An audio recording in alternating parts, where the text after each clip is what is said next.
I'm gonna see if I can find Great Ace Attorney here first to get that up and running, so that you have something to look at while I get the word out about today's stream. Sorry about that. Okay, that's right. This belongs over here. There, and then close this. Yeah, we're good. Okay. So I'm gonna go. What? Yeah, here's where I want to be. Okay. What? Encoding. Oh, I think I know why that is. Close this. There.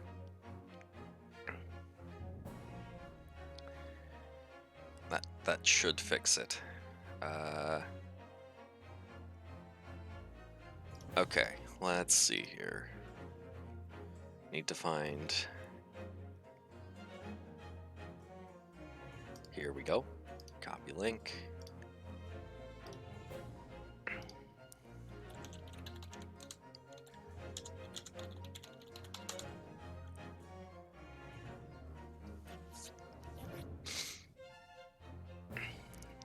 Yeah, okay.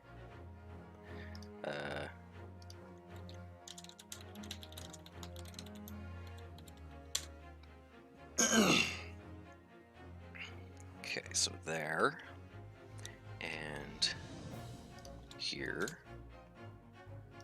And here. Wrong channel. Here. Here. And here.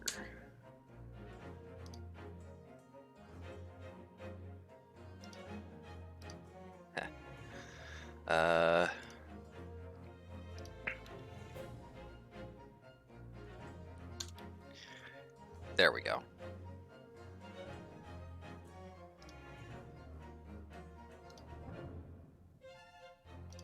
All right. Then we'll just wait. Where is? Hang on.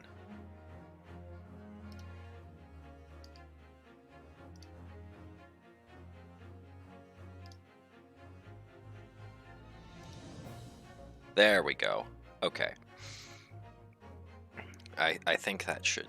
I hope that fixes it. Okay. Oh. Yeah, I was actually going to make a note about this. My birthday is actually tomorrow. It's not today. But this is the closest date, and therefore the stream today is going to be a bit on the shorter side, because I have a dinner thing to be going to. So I'll only be going for about 3 hours or so today, rather than the usual 4.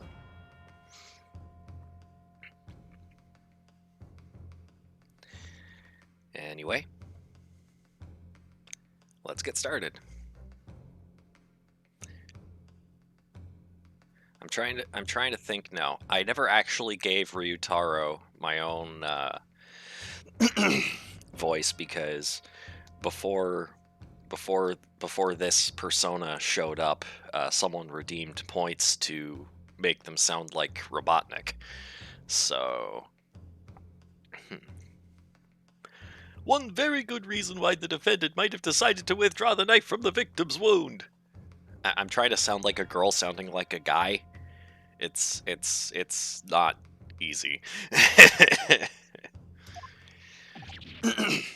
What? Ha! The yokel not only has a poor grasp of the law, but is also a poor loser. Tell us then, what possibility do you think you've identified? It's here. In this newspaper article. An article about a deadly poison having been stolen from a laboratory at the Imperial Yume unit.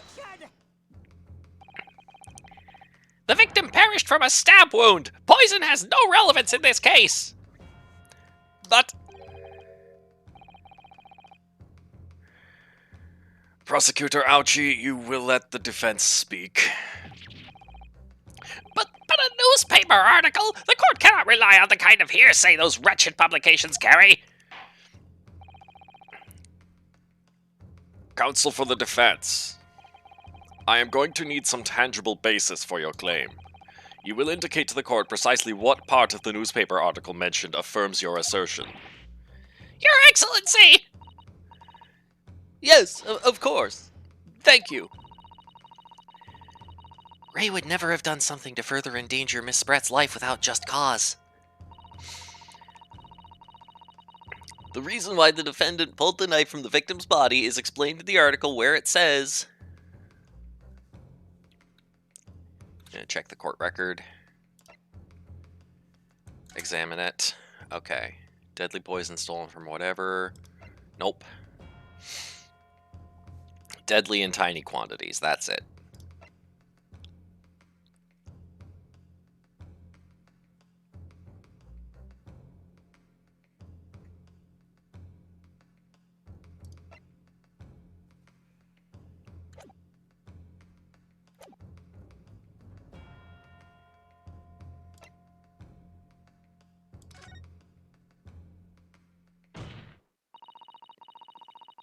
The article reveals the following property about the poison in question. When the toxin enters the body on a knife laced with the poison, it's rapidly absorbed and causes death in minutes. Are you suggesting...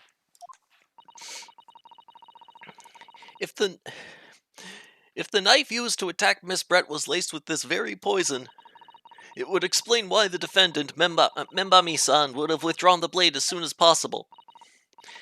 Yes, the truth is, it was an attempt to stop the poison from entering the victim's body. What? Objection! This is complete and utter nonsense!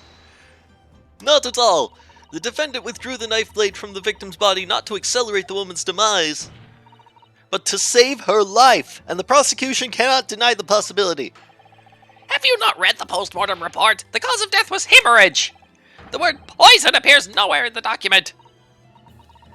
Well, that's because by acting quickly to remove the blade, the defendant prevented the poison from taking hold. Oh, please, this is clearly desperation, the weasel's last breaking of wind. Poison has nothing whatsoever to do with this case, as I believe the defense is well aware. We have no proof that the information in this wretched newspaper article is at all reliable anyway.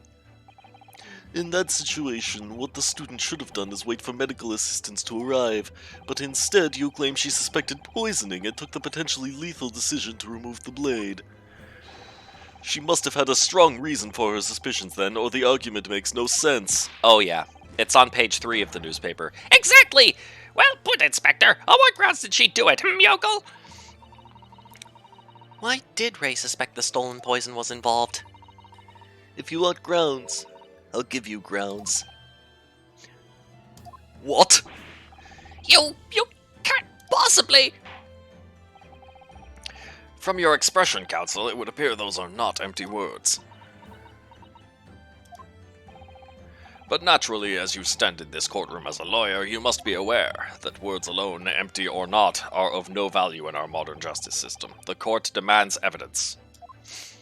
No, you didn't miss much, Fire. I just started. What was I gonna say? I just started, and we started at the part where I ended off last time, where I had presented the argument that the knife had been laced with poison, or at least Membami-san thought it was. Thank you, Fire. My birthday's actually tomorrow, but we're celebrating it today, so the stream's going to be a bit shorter today, but because I have a dinner thing. Yes, Your Excellency. I'm well aware of that. I've seen it many times, from my place at his side in the Old Bailey. In that case, counsel, you will present the proof to the court now. What evidence demonstrates a clear link between this case and the poison in the newspaper article?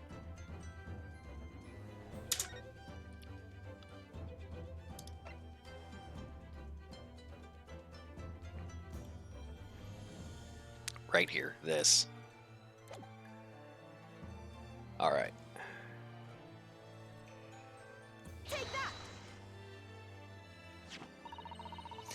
I would ask the court to refer to the notes section of the postmortem report, which reads, "Extreme meiosis, pupil constriction was observed in the victim." Also, oh, thank you, fire. I was struggling to come up with a voice, with a standard voice for this.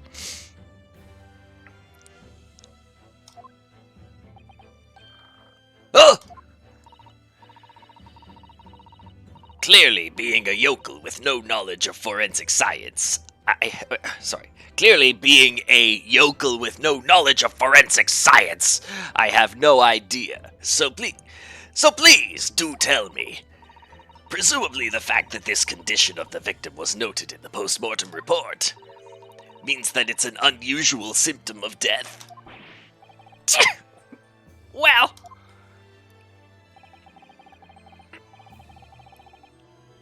Redeem points for the Eggman voice every time Ryutaro is on screen. I wouldn't be against that, but I'm not sure if they're going to turn up again after this case. So, Under normal circumstances, the pupils dilate when someone dies. If there was extreme constriction instead, that's most certainly unusual, yes. what are you doing, you yokel detective? in the newspaper article, there's the following information about the stolen poison. Onset of symptoms occurs in minutes, ending with acute contraction of the pupils prior to death.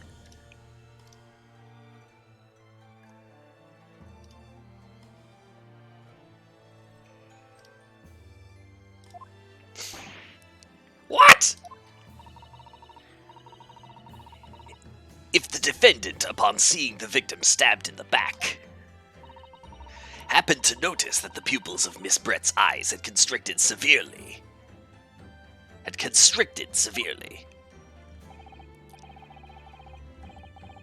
Yes, as a medical research assistant, she would have suspected poison immediately, without doubt.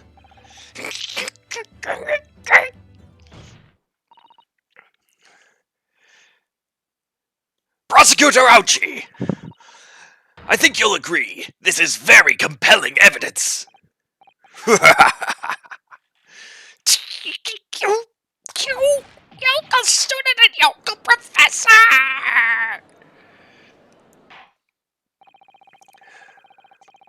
I believe the defense has expertly demonstrated a credible reason for the defendant's actions. No! Eugene Mikotoba. Yes, Your Excellency. I believe you are best placed here to confirm or deny the veracity of the defense counsel's argument. You will tell the court the truth about the details reported in this newspaper, please. It pains me to have to admit it, but I'm afraid I don't know. You don't know? The toxin was kept under lock and key in my laboratory, certainly, but I was unaware of any theft. Do you mean to tell the court that the reports of this theft are unfounded? No, Your Excellency.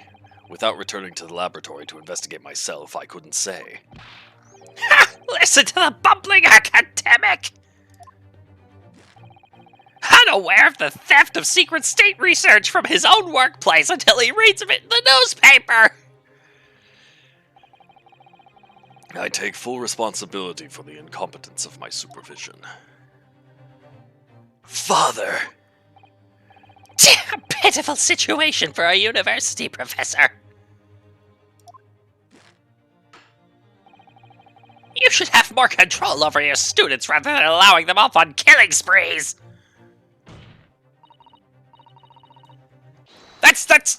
That's totally unfounded!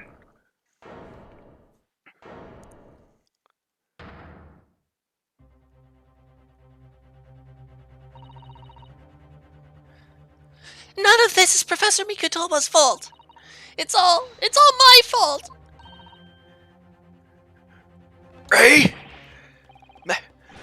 Membami-san, you stand accused here. Outbursts like this will not be tolerated. But it was me. I was the one who noticed that the poison we were developing had been stolen that day. What? So you knew?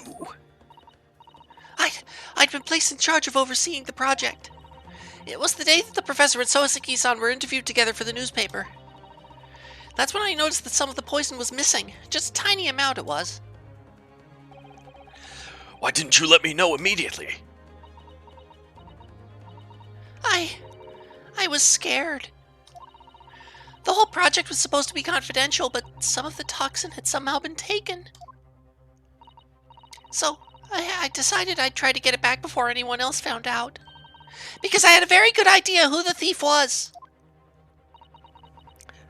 The thief? You don't mean... Yes, of course. It was that DT English woman. Miss Jazai Brett? That's why I decided to join the little group of people going to the seaside. Inside the beach hut, I confronted Miss Brett. But she just sat on a stool at the back of the hut, smiling sweetly at me as if she knew she was untouchable. I know it was you who stole the poison. Well now, whatever do you mean? And then, she suddenly got to her feet, before falling to her knees in front of me and then collapsing on the floor. That's when I saw the knife in her back. I couldn't understand what had just happened.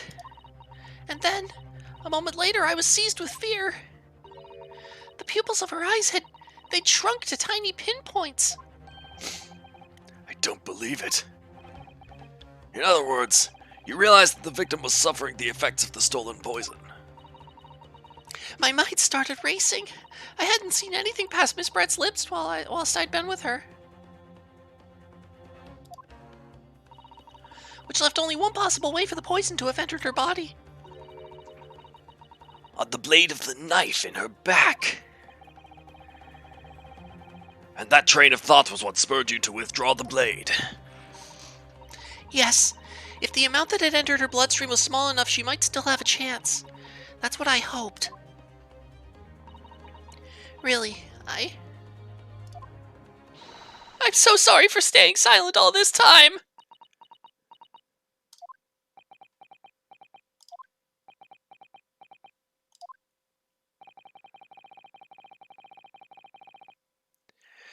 Your attempt to hide the truth of what happened is not something that can be overlooked.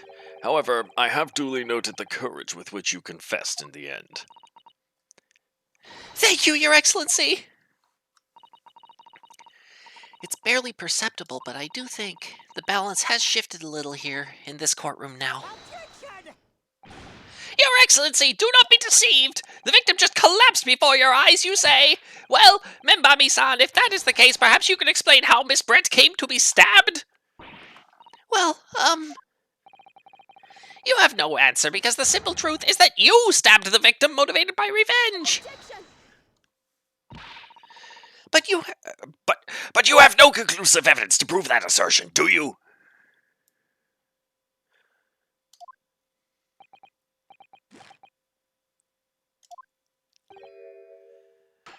Oh, I have evidence, and it is very much conclusive.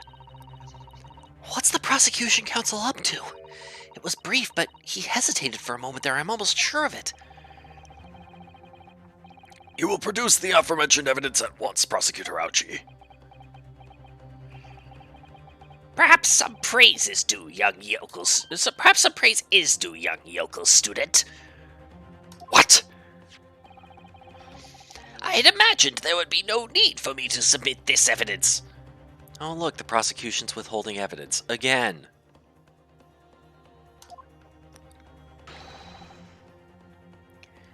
Is this a brain tumor? Is that what this is? But you've brought this on yourself.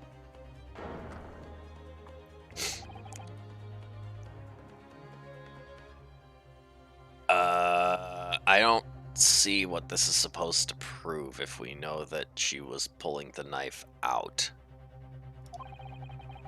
What the? Could a more damning shot exist? The cruelty in the air on that beach is almost palpable.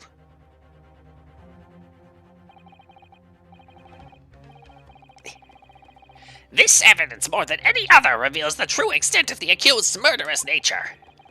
For it shows the precise moment that Mimami-san plunged her dagger into the victim's back.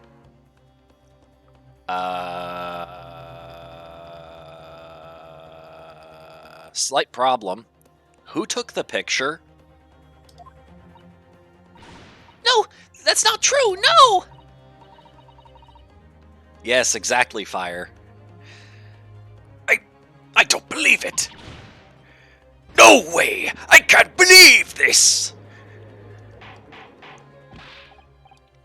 Order! Order! Order! Oh, thank you for the follow, Lazy Bio.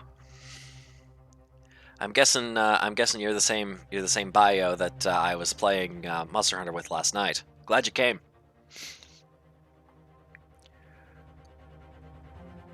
Order! Order! Order! Counsel for the defense!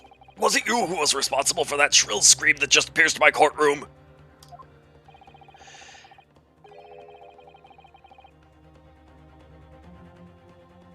Wait, what?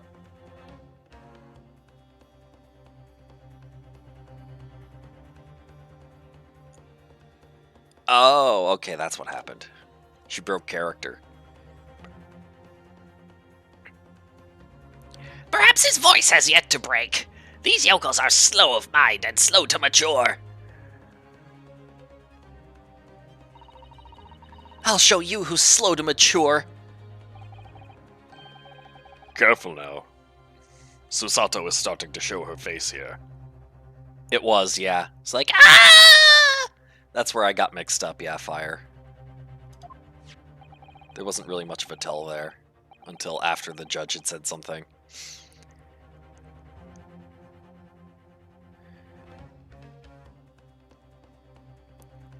It is often said that a picture is worth 1,000 words, and here we have ample proof.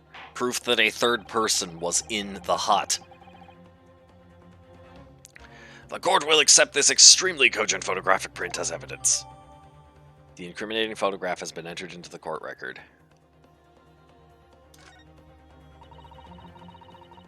I can't believe he's had a photograph like that up his sleeve the entire time.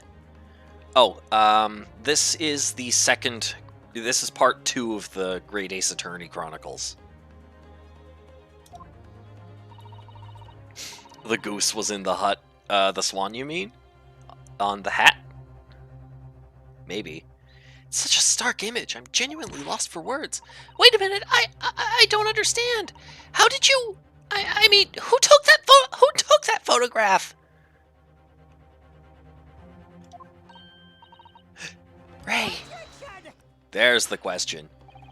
That's of no importance here. Stop trying to divert attention. Oh.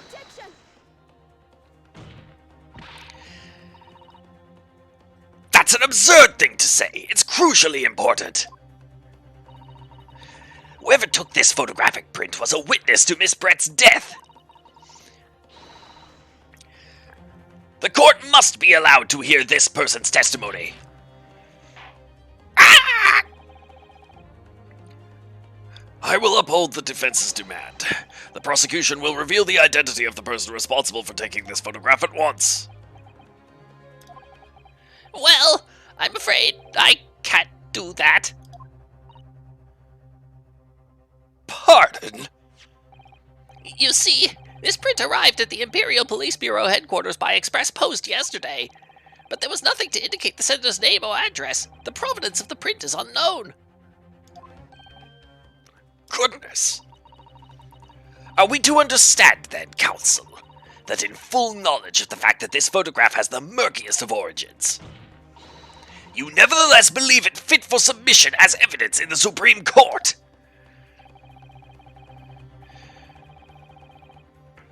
When you first produced that print before, I noticed that you hesitated for a brief moment. Because you knew that it wasn't completely reliable evidence, didn't you? Silence, you yokel student and blabbering professor! What matters is the blatant truth that this print so eloquently expresses. But the defendant has already admitted to pulling the blade from the wound. Clearly this isn't the moment that the knife was plunged into the victim's back, but The moment it was withdrawn? Don't waste this court's time with your ramblings. Indeed. Without knowledge of who produced this print, we have no means of verifying the claim. And the scene it captures is without doubt the most compelling evidence presented to the court. If the defense is unable to shed any further light on the matter, I believe the conclusion is clear. no way! I can't believe this! Susato, this is the time for you to fight. If what you've established so far is true, then there can be no doubt. This photograph shows the moment that Ray withdrew the blade from the victim.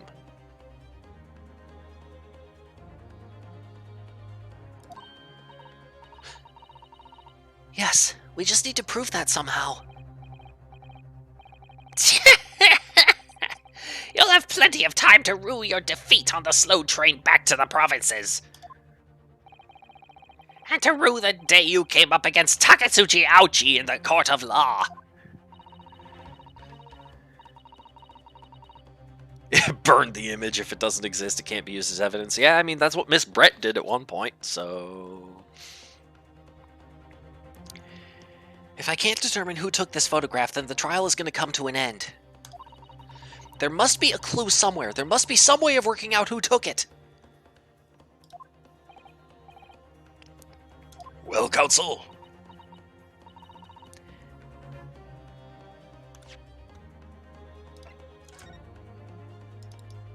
Okay, I can't examine that.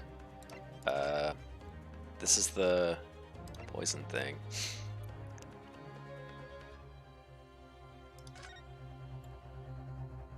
Okay.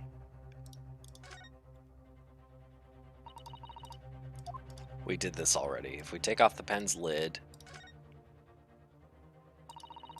let's unscrew the barrel. Yeah, there's like a really tiny amount of liquid still in there. That's right, we saw that before. An emblem of some description. Okay. Crime scene photograph.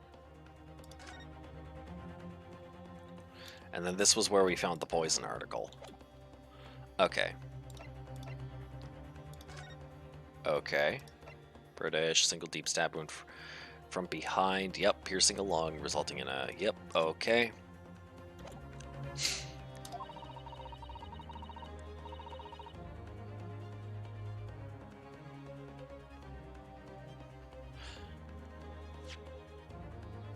Your Excellency, the burning question is who took that photograph, and the truth is... I can't rotate the photo, no.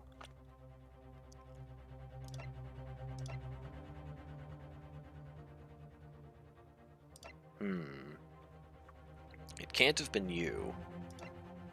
I don't think it was any of these people. Because it can't have been them.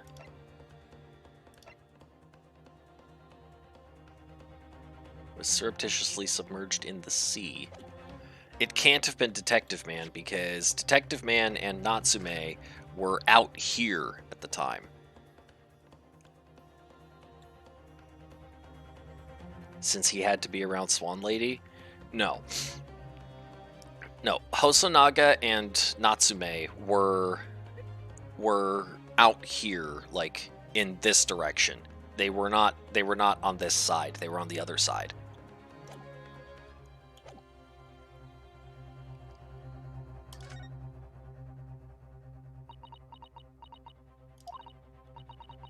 No, if I give up now, I'll never be able to look Ray in the eye again. Susato, you need to steel yourself and summon your best argument. I'll do my best. I'll do my best!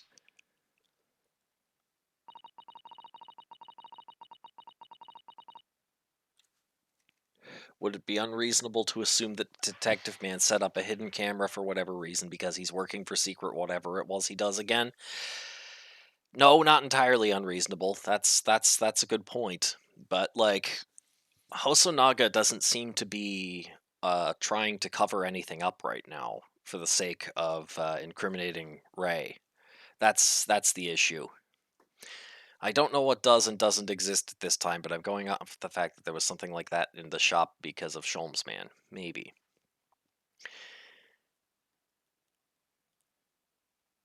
This isn't about whether I can or can't come up with the answer now. I simply have to!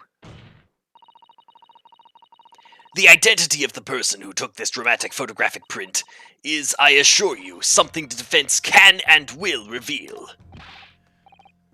What? No, you can't possibly. But as you so boldly claim that you can, please do enlighten us.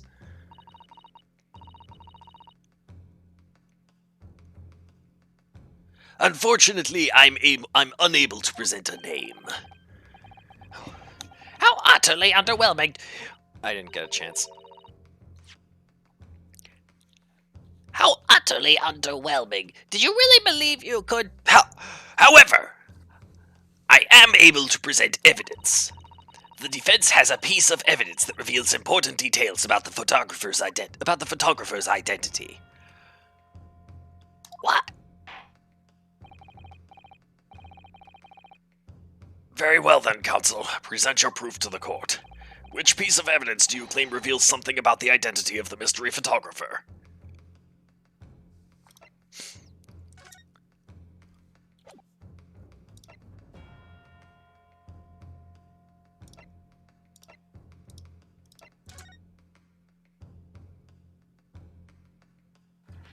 Let's see. Associated with. And then. Okay. So that was after. Taken by police, yep. Just to make sure I remember right.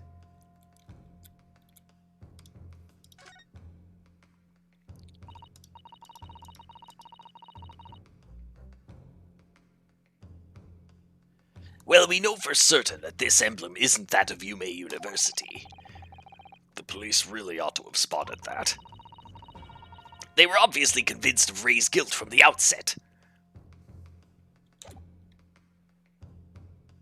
Well, it's this.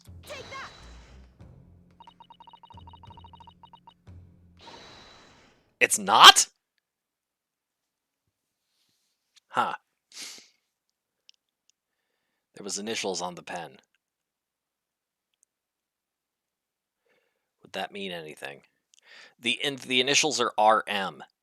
That's making people suspect Ray.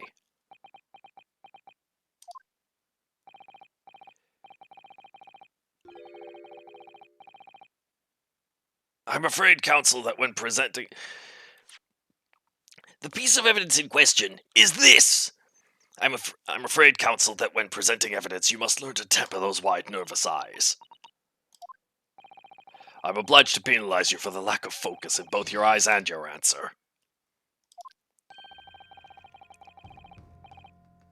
Would you care to squeeze your head in your hands again, counsel? To punish yourself for presenting such utterly irrelevant evidence. I'll squeeze my head as many times as it takes to win this trial. Your Excellency, may I?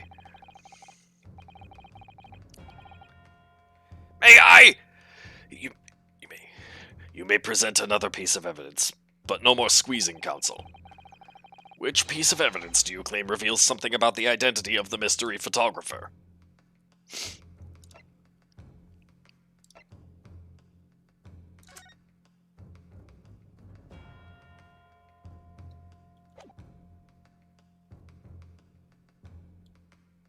Would there be footprints in the images? There's all kinds of footprints here. There's no prints visible here, though, coming out to... Wait, is that a crack in the lens? Is this a crack in the lens? That was not present in this camera?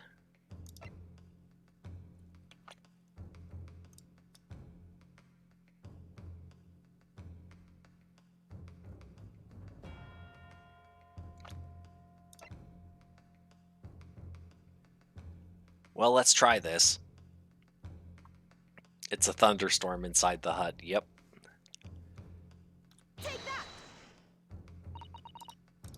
It's not that either. Okay, so it's not that.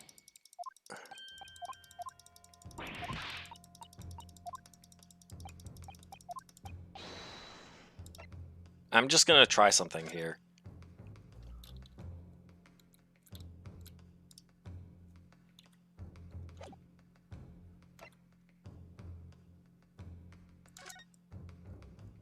Okay. Stolen. Yep. Mm-hmm. Uh-huh.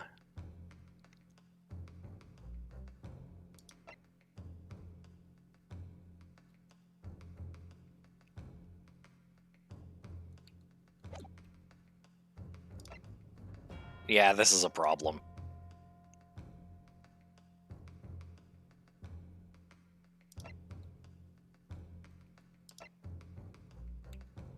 Hmm. So it's not the pen, and it's not the photograph itself.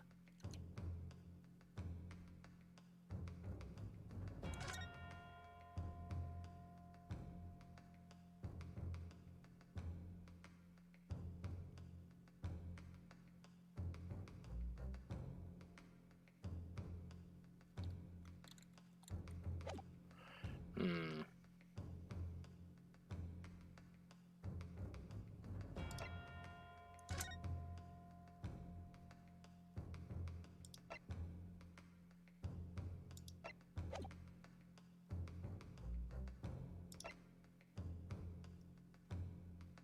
Let's try this, I guess. The music did not stop. It's not that either.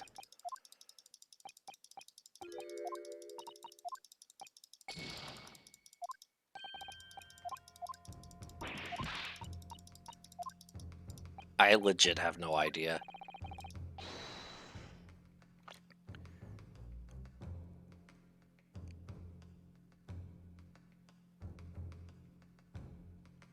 Yeah, one more chance.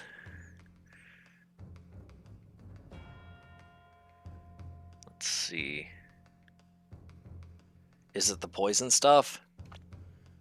This stuff here?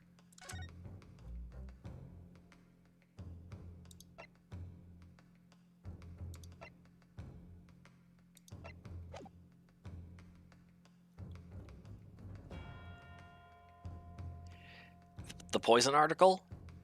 It says... Okay, this is the scene. This is the scene.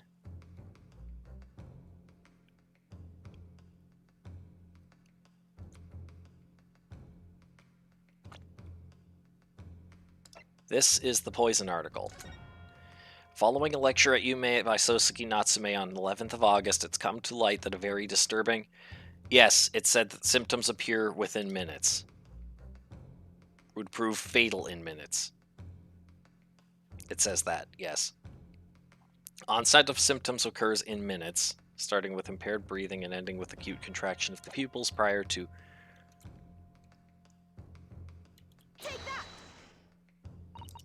Well, it's not that.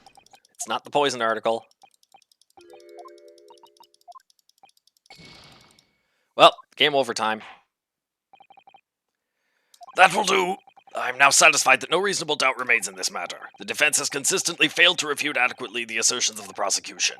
Therefore, I hereby pronounce the defendant Ray Membami guilty. Court is adjourned. You see these doors? It's not a forced loss.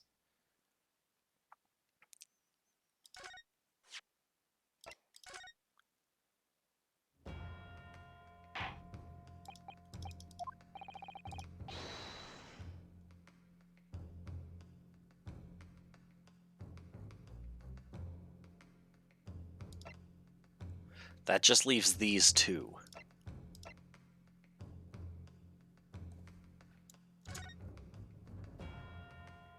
Uh...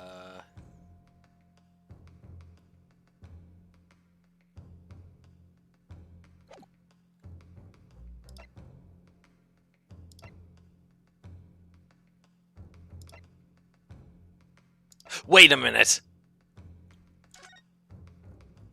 It's this. It's this. It's this. Final answer. I cannot believe I did not notice this. I am such a... Nope. Nope. Nope. Nope. Nope. Nope. No shit talking myself this close to my birthday. Same crack. Right here. It's this.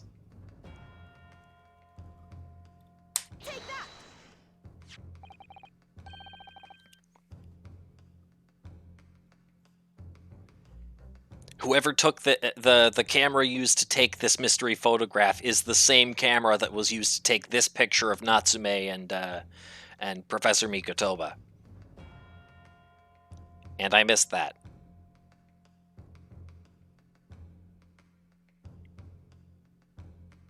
I am genuinely struggling to... I...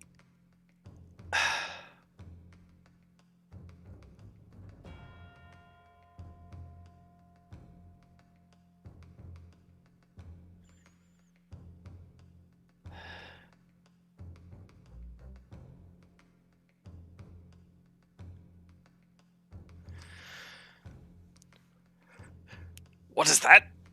What's that? The newspaper again? Raucous England returnees tell all.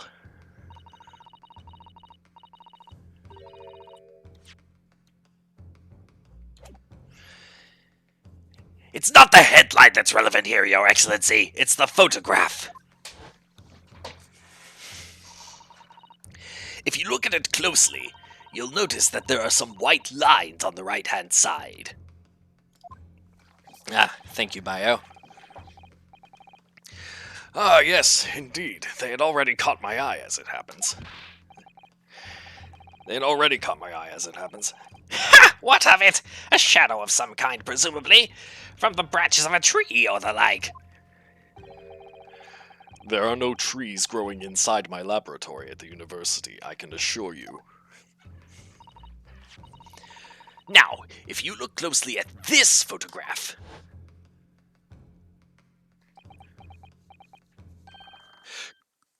Good gracious! Yes, exactly the same pattern of lines is present on this photograph, too. Well, that tells us nothing. Yes, it's a shadow of some kind, definitely from the branches of a tree. There wouldn't be any trees growing inside a hut at the beach, Council.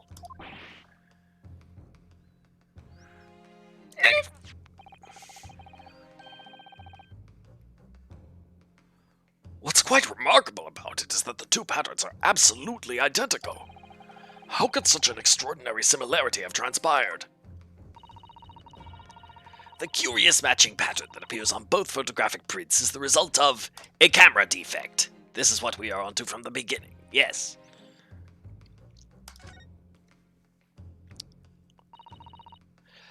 Obviously, it must be due to a problem with the camera used to take the photographs. With the photographic device? Another posture check. It's difficult to maintain good posture in this chair. Fortunately, I have a better one coming in soon. Yes. We can confidently say that the camera's lens must be scratched. And that the scratched lens causes unwanted lines to appear on every print taken with the device. In short, the two photographs under consideration here were taken with the same camera.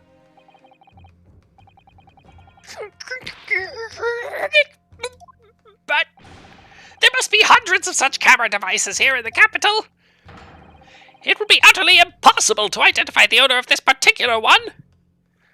You could find the guy who took the picture of Natsume.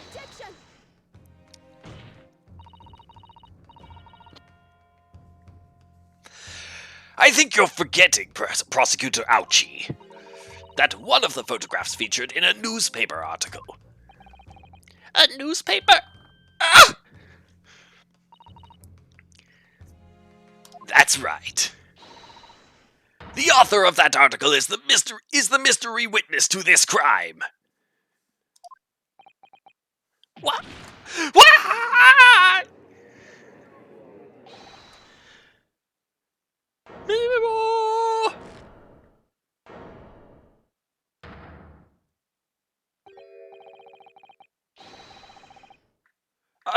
I see why you were called a raucous England returnee. Mini memo. Uh-oh. It was Natsume's little journalist Taylor guy. This'll be fun. What are you yelling about? You've already testified. It's Mini Memo, I tell you! Mini Memo! Mini Memo!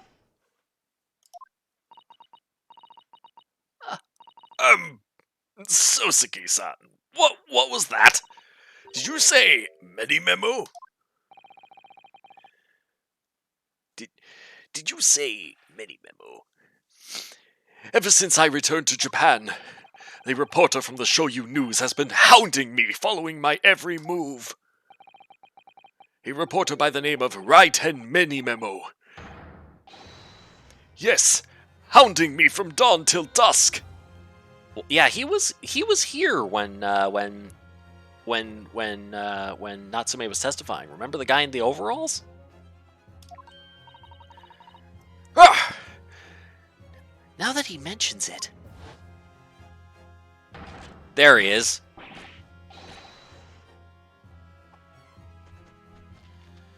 They secretly spy, snap shots, scribble stories, and scupper my privacy. Could that same reporter be? A camera to the left of him, a notebook to the right. There I am, stuck in the middle with Raiten Mini Memo. So you're saying that this picture was taken by Mini Memo? Yes, my lord, your excellency, Esquire. Officer, find this newspaper reporter at once and bring him to my courtroom. We will adjourn for a short recess in the meantime. Oh, yes, your excellency. As you say, Your Excellency. And one more thing. I want this knife, the murder weapon, examined for traces of poison. You will solicit the assistance of the Imperial University's medical department for the task. Understood? Meh. Mini Memo.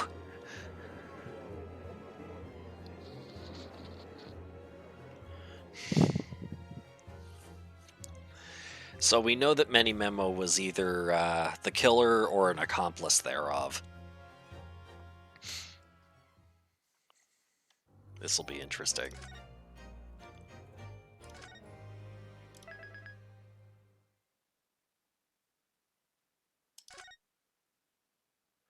Okay, yeah, I'm willing to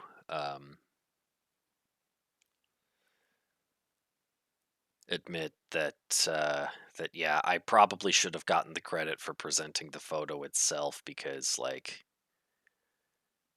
there was a crack in the picture and I figured this could be used to identify the camera. We just needed to find other pictures that had that crack, and it leads to that paper. I don't know. Maybe I'm just making excuses. Did I save? Well, I saved now. Okay, back.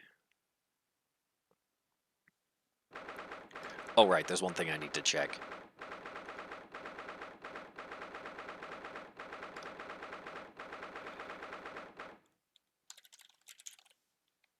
This.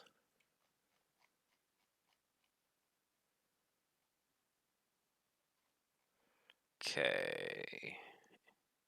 Okay, no, I'm still good. I'm not missing anything. You gotta save 312 times to make sure. Yep, basically. Supreme Court of Judicature, Defendant's Antechamber 3. I'm so sorry, Susato. I should have told you about the toxin. Ray. You have a strong sense of responsibility, I know. That's why you decided to shoulder the burden alone. No, that's not it at all. I was scared of my failure coming to light, that's all. So I hoped to retrieve the substance from the Englishwoman before anyone found out. Before the trial started, do you remember what you said, Susato? That you had no doubt in your mind about my innocence? That you'd stand by me to the last? I remember. And yet I didn't deserve your trust in me. I hid important details from you, Susato. I completely betrayed your faith in me. Hit me, Susato! I deserve it! No, in fact, throw me to the floor! No, that's too good for me as well! Drag me through the city streets! I'm no better, you know. Oh? Even though in my heart I knew that you'd pulled the knife blade from Miss Brett's back. There was just a brief moment when, in my mind, I doubted you. Susato! I'm sorry. After I stood here and promised you that I'd stand by you and always be on your side, I betrayed your faith in me too. And as such, I failed you as a lawyer. Oh, no. I think this situation has taught both of you a valuable lesson. Placing your unbridled faith in another is no easy task. Yes, Father, that fact has certainly struck home. Which is why I can see more clearly now. So, Ray? Yes? Can you find it in your heart to forgive me?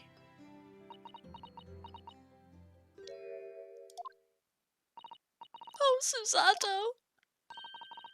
You know you'll always be a gallant, dashing lawyer in my eyes now. Oh, Ray.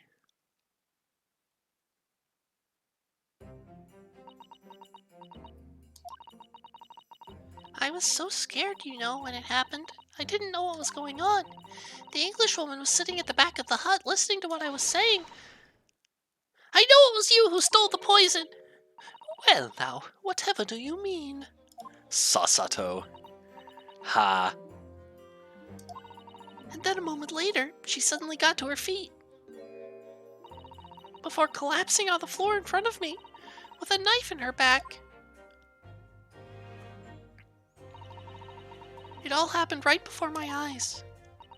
And you were the only people in the hut at the time? That's right, just Miss Brett and myself. There was no one else.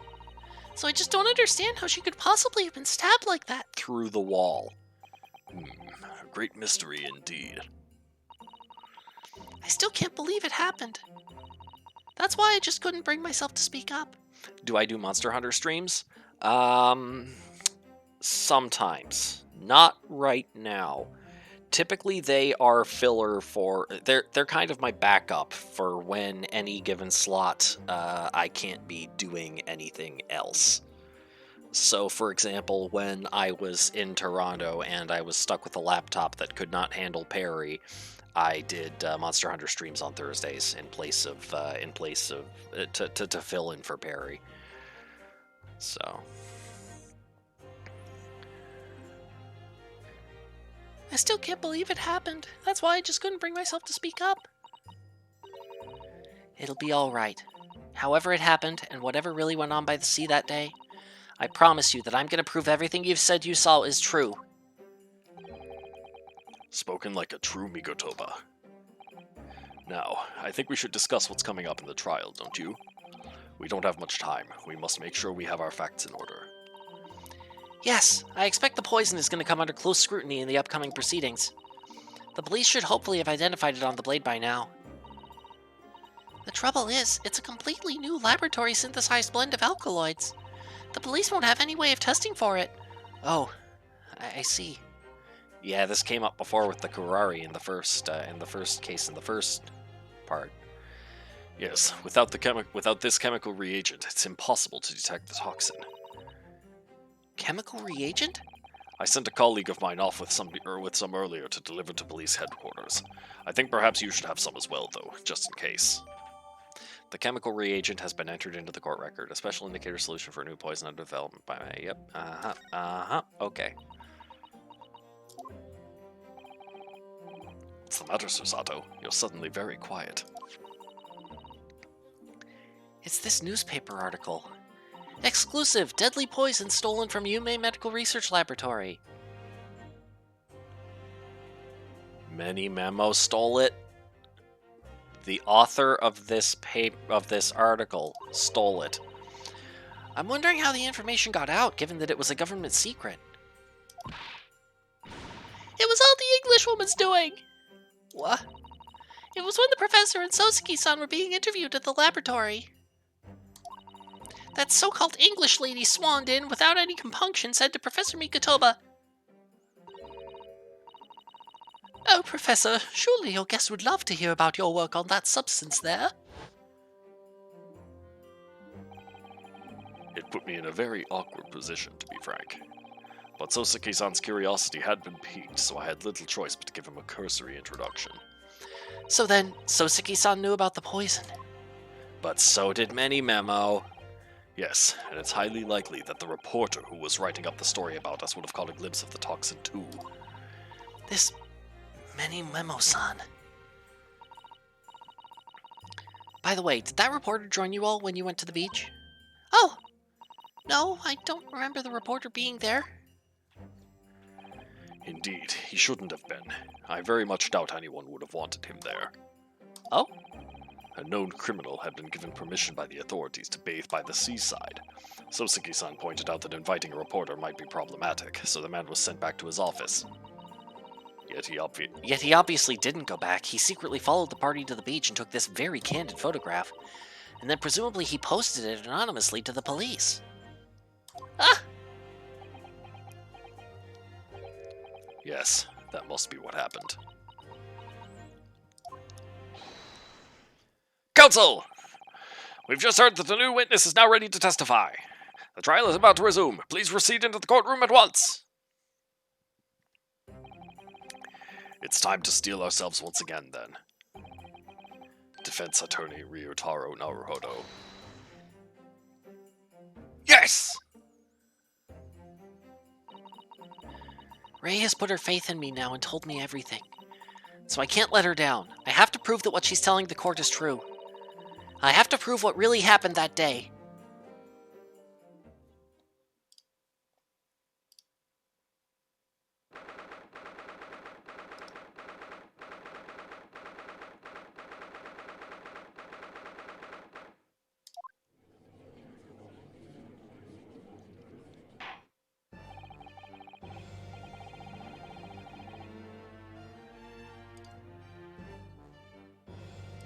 Yes, it's time. I hereby call this court to order as we reconvene to continue the trial of Rei Membami. Prosecutor Ouchi, have you summoned the new witness? Before I address that question, Your Excellency, I have some very important news to share. Oh? What news? And why does he look so happy about it? They didn't find any poison on the knife. During the recess, with the collaboration of Professor Mikotoba's laboratory at Yume University, the police re-examined the knife that was used to end Mistress Ibret's life. Excellent. I admire your rapid handling of the matter. Oh, too kind, Your Excellency, too kind! Swan Lady was actually killed by Swan Lady from an alternative universe where Sholmesman and the little girl combined brain power to invent the ability to travel between timelines. Oh boy. Oh boy, we're going multiversal now, are we? I was merely carrying out your instructions, of course. I had the reagent delivered to police headquarters by rickshaw, so it would be there in good time. Lady Dunn got killed Doctor Strange style, yep. But judging by the man's swagger, I fear we might need to brace ourselves for the inevitable. And, Counsel, what were the results? This dagger, which was so cruelly used to end the life of the victim, has no trace of poison anywhere along its blade. What? Are you sure about that? I would stake the reputation of the police on it. Armed with the reagent, the test is extremely simple. They couldn't have made a mistake. The murder weapon has been entered into the court record. Small knife from the scene of the crime was found on the victim's back. No trace of poison was found on the blade. Okay. We just established that the poison is detectable using a particular reagent that Professor Mikotoba... It's not detectable by conventional means. You can actually... Supposedly, it can be detected using that reagent that I was given before the start of this section, the green bottle. The police also had that on hand, and they tried it on the knife, and the test turned up negative. It may be that blood neutralizes the reagent. We would need to test it. We would need to test the reagent on blood that had been mixed with the poison.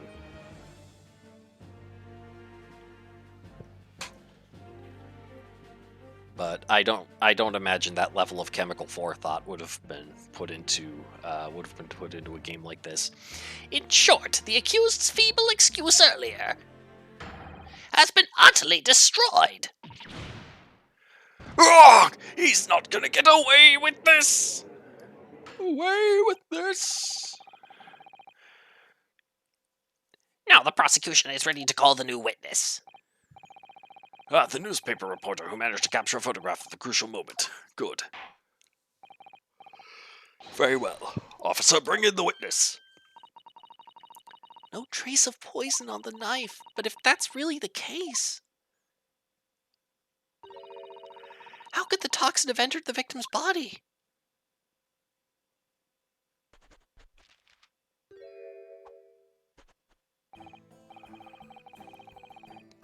Witness, please state your name and occupation for the court.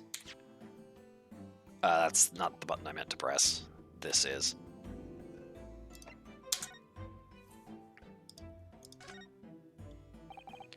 Ah, yes. This must be the victim's blood.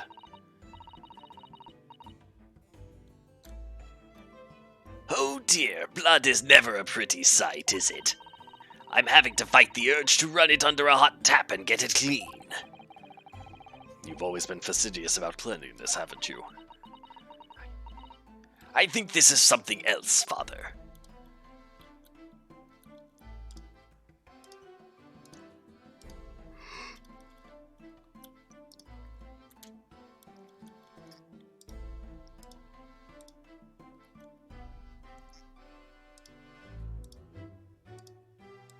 Is there seriously nothing else to examine on this thing?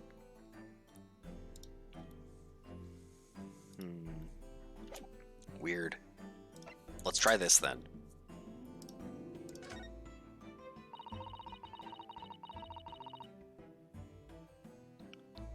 The label appears to be written in a foreign language that I don't know. It's German, so your knowledge of English is going to be a little help here, I'm afraid. Couldn't you just have written medicine on it in Japanese? Then we'd all be able to read it. German is the international language of medicine, my dear. But yes, I can certainly see the merit in labeling the bottle in Japanese. Though I'm not sure medicine would be entirely appropriate.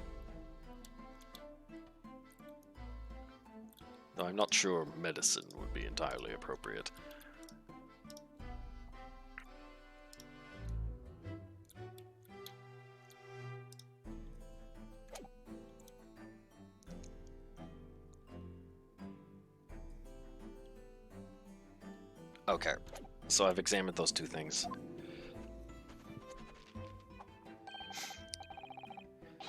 Right in mini memo of the Show You News. I'm what people like to call a journal.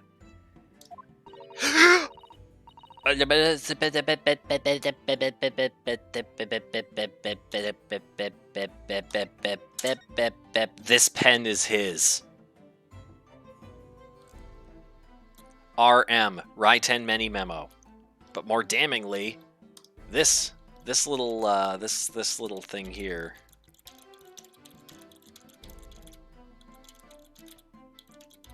Let's see if I can. This is the same insignia that is on his armband. Did you see that? Yeah. That kind of they kind of assume like translation convention here, bio. Anytime someone is actually speaking in English, they will write it in cursive here. They'll write it away in fancy cursive.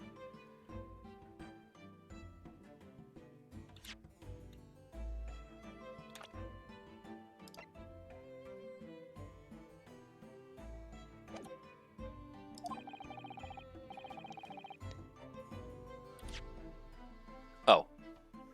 You'd like to call a journo? What's a journo, Father? Do you know? It's simply a contraction of journalist.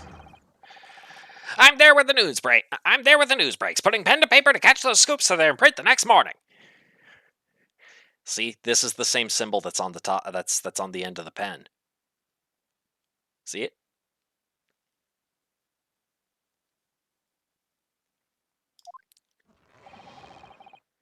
They don't call me the hero of the Herald for nothing. The nice guy of news. Oh! So, it was you who took this photograph, was it?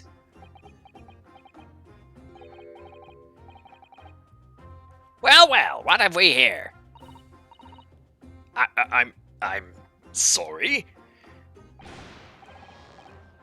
Oh, brace yourselves, people! Many Memo senses a scoop in the offing. Female student up to foul play defended by curiously handsome young lawyer in Supreme Court. The readers will lap this up. We'll set it above the fold at 72 point in a 5-leg format for the morning edition. Huh? Right then, let's start with your name.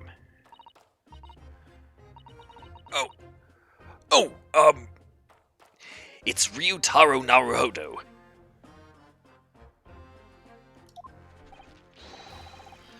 Next, what made you want to become a lawyer? I wanted to reform our country's legal system, I suppose. Ryutaro has suddenly become very ambitious, I see.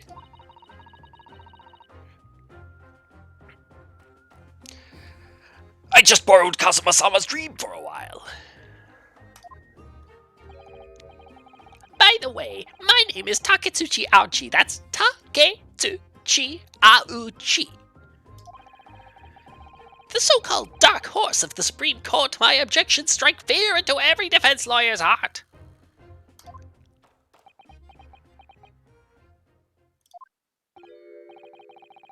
No, the readers won't buy that. What? Witness, Yes? what this court demands to know is whether or not you were responsible for the taking of this picture. It was delivered anonymously to the Imperial Police Bureau only yesterday. Yeah, I wouldn't be a journo if I didn't click quick when presented with a scoop like that, now would I? Sometimes stories call out to me. Sometimes I have to chase them down, but either way, you gotta be fast. Fast legs to run with and a fast hand to write with. It's no good if you don't note it down, I always say. That's what I call my mini-memoism. Many-memoism? Ah yes, I remember your face. We met that day when you were interviewing myself and Soseki-san. Yes, right, that was me, mini-memo again. But you were supposed to be going back to the Shoyu news offices after our meeting. But the scoop is, I didn't. Because that Englishwoman's words piqued my journalistic interest. Miss Brett's words.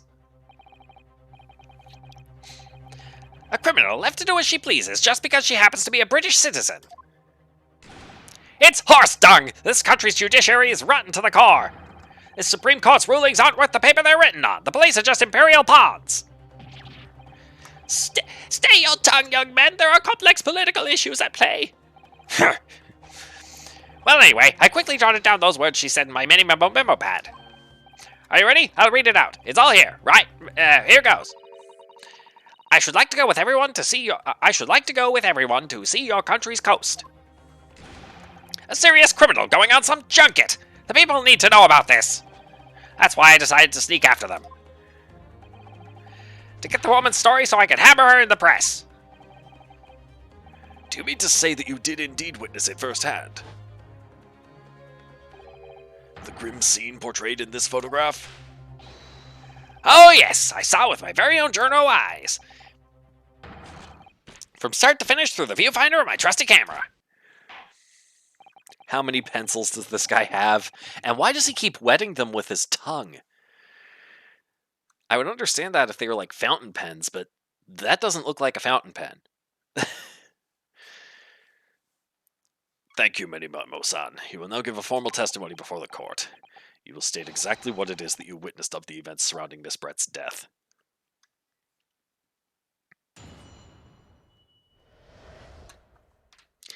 The camera never lies. The beach hut was made of shoddy old reed screens, so there were plenty of gaps I could see inside through. The English woman was sitting on a stool when the student girl came in and started arguing with her. Seconds later, the girl pulled out a knife, throwing the English woman to the floor as she stabbed her in the back. My smoldering journo spirit burst into flames. Quick as a flash, I whipped out my camera ready to click. I pulled apart the rough weave of one of the screens and poked the lens through for the perfect shot.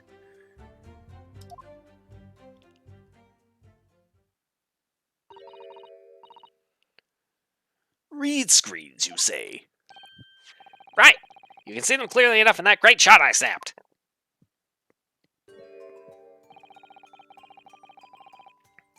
The hut walls were just screens made of coarsely woven reeds. Yes, it allows the breeze to pass through and bring some relief from the summer heat. And it was a breeze for me to poke my camera through and see the whole thing hotting up.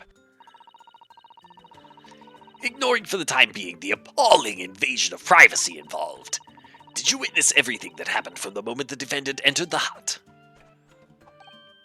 Oh yes, I saw it. I saw the whole thing from start to finish. And you say that you took the photograph through a gap in one of the screens. Luckily for me, they were pretty shoddily woven. I pulled the reeds apart and thrust the lens of my camera through the gap. Would I get away with it, or would I be seen? It was the gamble of a lifetime. A tenacity of purpose that's considered admirable in a journalist, I suppose. Run a risk one day, run a scoop the next. That's Minimemboism in a nutshell. At last, it would appear we have a genuine witness to this wicked crime. The evidence and testimony are extremely compelling. I believe we may be close to a verdict.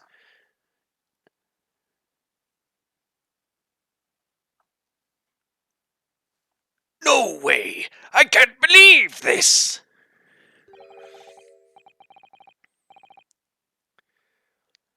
Wonderful news, Your Excellency! Wonderful!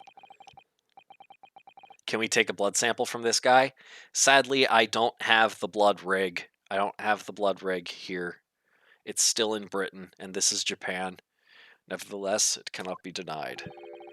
This testimony begs one very large question. What question? Exclusive news, a startling photograph, all the makings of an exceptional story for the reporter.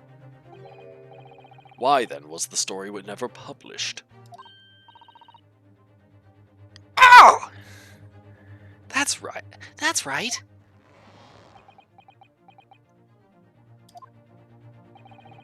It seems clear to me that there are circumstances at play here that are yet to be understood. More pathetic excuses. Very well then, counsel. Proceed with your cross-examination. Yes, Your Excellency. There's more to this reporter than meets the eye. He's keeping something about this case very close to his chest. That he did it.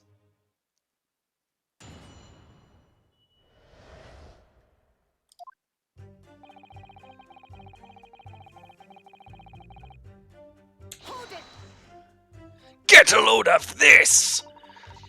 What made you want to see what was happening inside the beach hut in the first place? Call it journo instinct. Can you think of a better reason?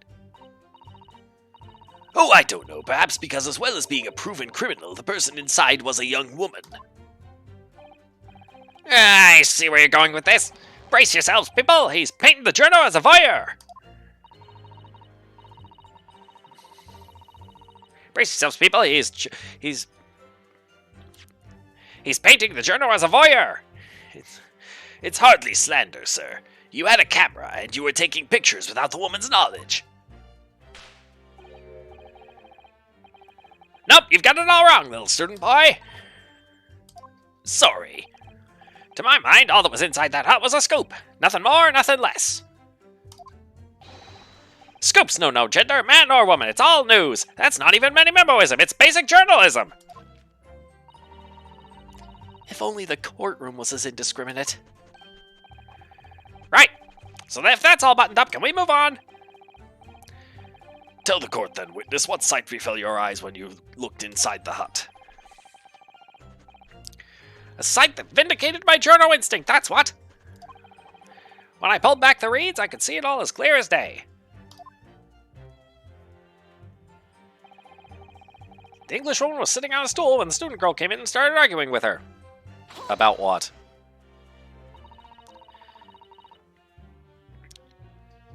So you actually saw Membami-san entering the hut? Yep, and she was raging. Raging like my journo spirit. And the argument you mentioned, what was that about exactly? You stole it. I didn't steal it. That kind of thing. Talking about the poison, I suppose. The student girl walked right up to the English woman and really started laying into her. I mean, if she'd laid into her anymore, there would have been eggs. The man should have been an author. His descriptive talents are wasted on journalism. But the student's rantings fell on deaf ears, like a Japanese person listening to English for the first time. He really ought to work on his similes first, though, to be honest. Anyway, the point is, that woman in the dock was mightily angry. And her temper finally got the better of her, it seems. Dear me. Which was the climactic moment that I caught on film. Pulled down a knife, throwing the English woman to the floor as she... what do you got to say about that? Do you swear before this court that you actually saw the precise moment when the stabbing took place? Ha! The precise moment? I didn't see just that. I saw the whole hellish scene play out, from start to finish. I have here a simple plan of the beach hut. Perhaps you could use it to explain to the court exactly what you witnessed? Uh-oh. Right you are. It's all here in my memo pad. When I first peered into the hut, I'm sure that the Englishwoman was on this stool at the back of the hut here. Yes, the accused's own testimony confirmed that. She just sat at the back of the hut, smiling sweetly, is what I have noted down. It's my turn to testify now. Try not to interrupt. Ugh! Then the next moment, as I was watching, the evil student girl entered the hut. After a while, the pair of them ended up in the middle of the hut, arguing furiously. The Englishwoman went for the student, but the girl dodged out of the way.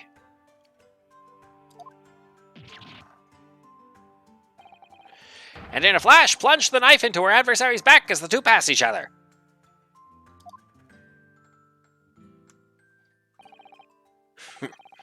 What you describe as a grim crime indeed. Never sugarcoat the truth. That's what many-memoism says. Okay, that's helpful.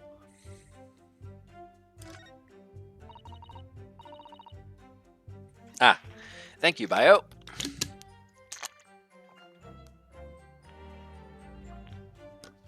I have hydrated. Yes. By the way, Memo-san, whilst you were watching that terrible scene unfold before your eyes through the gap in the screen, did it not occur to you to try to prevent the tragedy rather than capture it on film? Journalists have to be observers. We can't get involved. That's our raison d'etre. So you didn't converse with Miss Brett at all? Obviously not. An observer always remains on the outside looking in. That's something to be proud of, is it? Your Excellency, if I may. Yes, Professor? I think the witness's last expertly phrased statement should perhaps be added to his formal testimony. Father, what are you...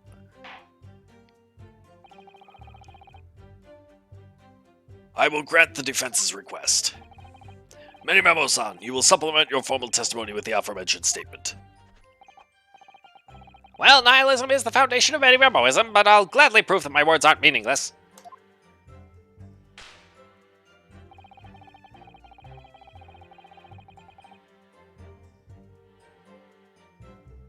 Okay.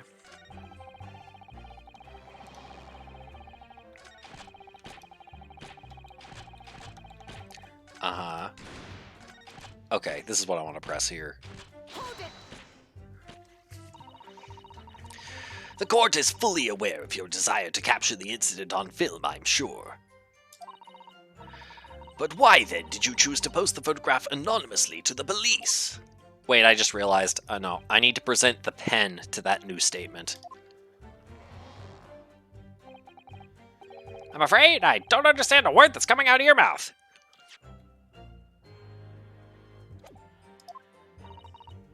I'm asking why, as a journalist, you decided not to make a story out of the incident. Think of me as a sculptor who makes art out of the sordid private details of other people's lives.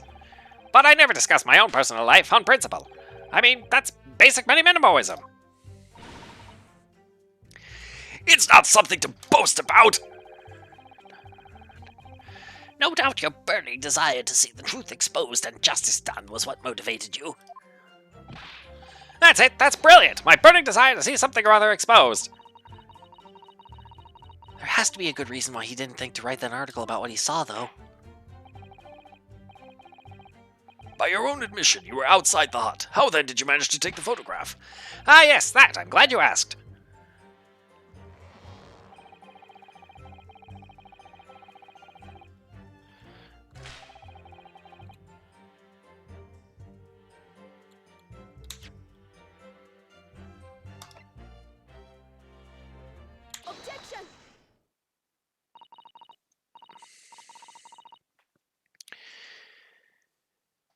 Memo-san, until now I've had a firm belief that newspapers are in the business of uncovering and publishing the truth. You're spot on there. The press doesn't lie, which is why I'm proud to wear the emblem of the Show You News on my arm. In a way, that's more many memoism.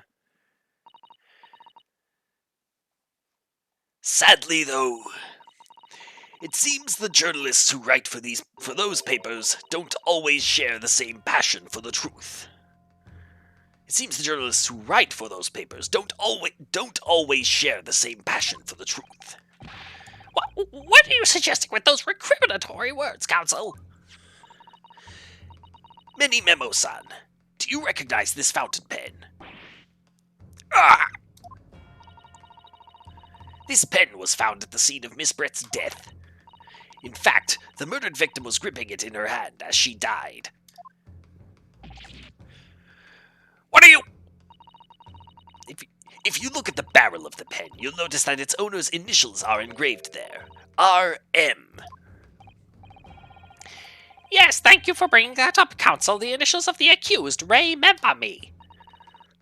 Is it a coincidence, I wonder, that your initials are also R.M.? No! Raiten many memo. R.M.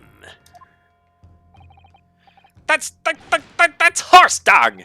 Can't you see? One of the central tenets of many memoism is being a pencil user. And yet, as the court will clearly be able to see on your right hand, there is a very obvious blue ink stain. And also you are dabbing your pencil on your tongue.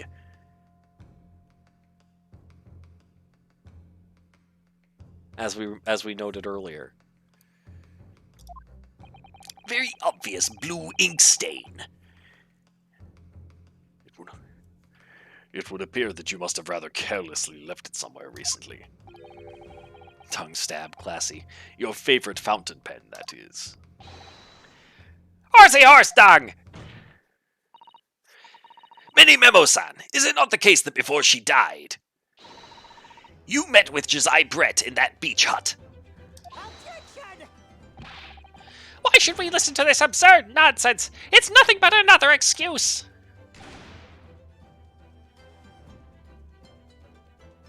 Exactly. Sure You News will stand behind me all the way. I deny everything. There must be as many people with the initials RM as there are stars in the night sky. How many who work for Show You News? The defense has neither the time nor the inclination to count every star in the sky. Huh? And there's no need anyway, because this pen has more to tell. Yes, there is another clue. A clue that undeniably proves who its owner really is.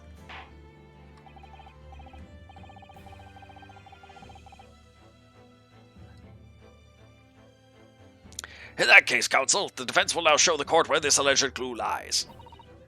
Of course, Your Excellency. The clue on this fountain pen that clearly reveals its owner's identity is... Okay, we already pointed out the RM. Oh, it's the emblem. Get a load of this! In before Ray Lady is secretly also a journalist person. Imagine. As well as the initials, there is also an emblem on this fountain pen. There's also an emblem on this fountain pen. An emblem that you will, of course, recognize. Many Memo-san. Oh, it's no use. Give up.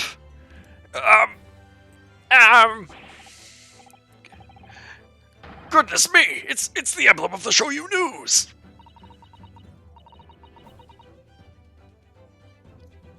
I was so hung up on Show You sounding like the Japanese word for soy sauce that I didn't realize it's literally a pun on show you, as in show you the news. Wow.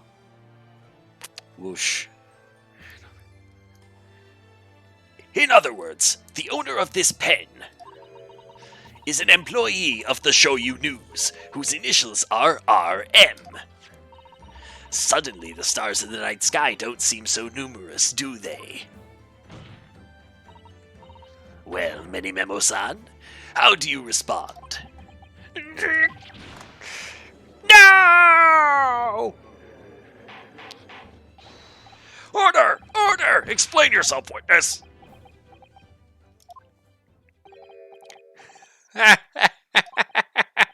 So, this is how the mighty Supreme Court works, is it? Are using coercive tactics to have well-meaning citizens reveal harmless secrets.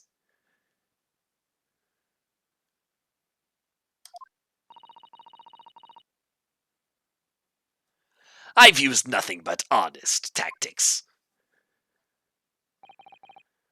Alright then, fine. I won't try to hide it anymore. Yes, not long before that grim tragedy unfolded, I, a Show You News reporter on behalf of the public, conducted an interview with the English woman. An interview? You never mentioned this before!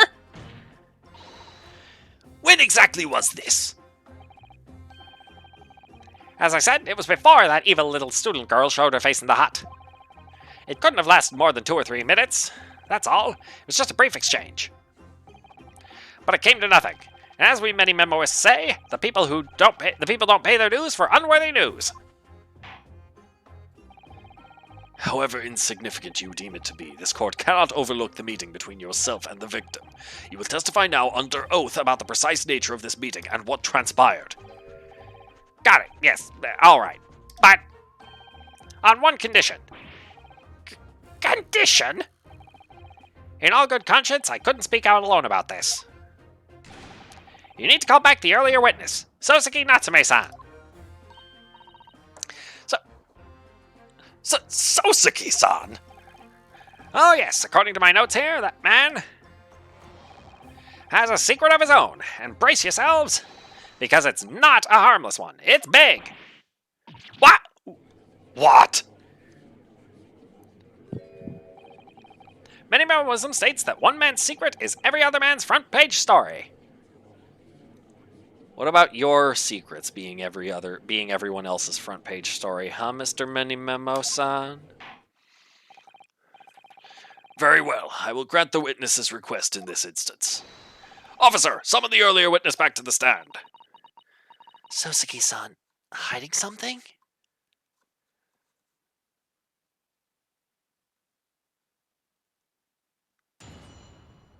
This will be interesting. Oh, so he's paranoid again. I asked the English woman for an interview, but she declined, so I left the hut without making a fuss. Then, watching secretly from outside, I saw the woman being stabbed and the other witnesses come running. The detective realized that the victim still had a pulse, so he ran off to fetch help. That's when this writer man here asked the woman a very significant question. But he didn't say anything about that in his testimony, which is why many memoism demands I reveal it now.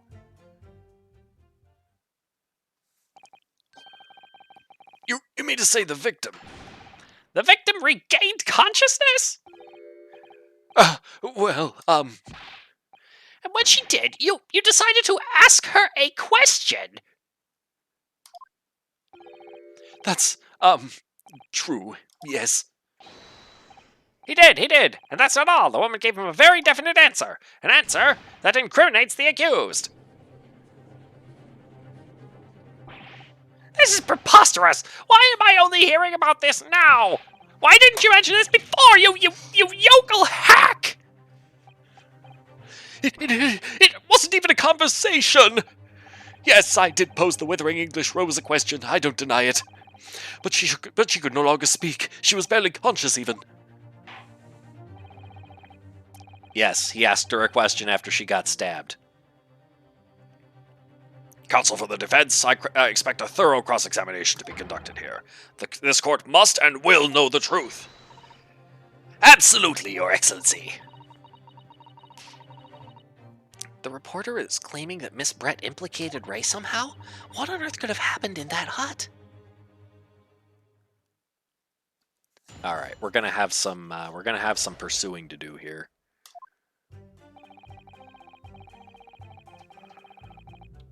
Get a load of this!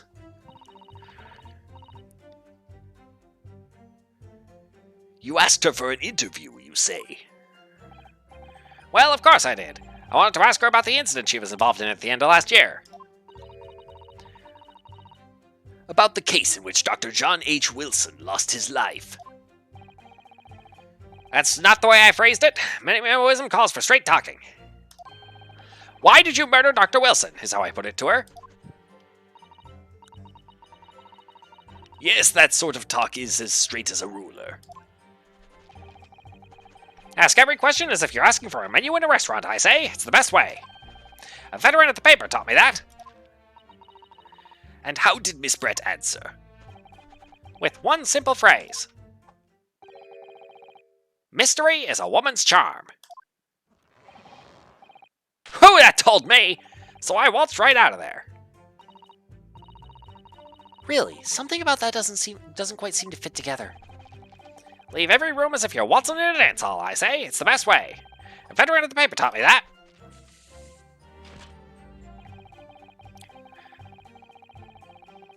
Get a load of this!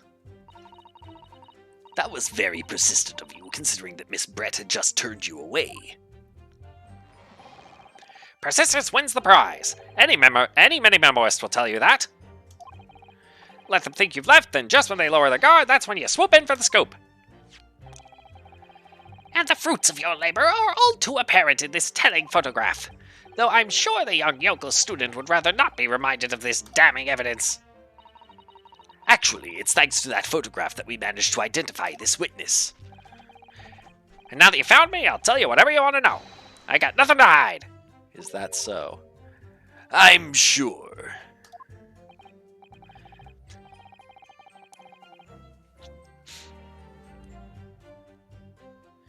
Please do go ahead, witness. The court is eager to hear what you have to say. Try to stop me. There's a story to tell here, and I'm going to tell it.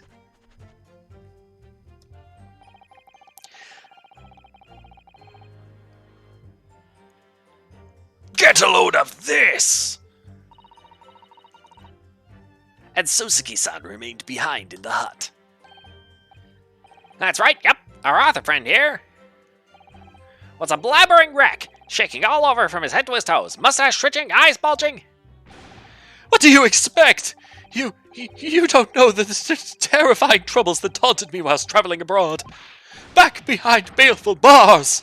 They'll be coming for me, surely. That's all I could think. I felt as though I were gasping for air, drowning in a sea of cold sweat. Poor Soseki-san. His experiences in London have scarred him deeply. As the world seemed to close in around me, I quietly recited a prayer to Amida Buddha.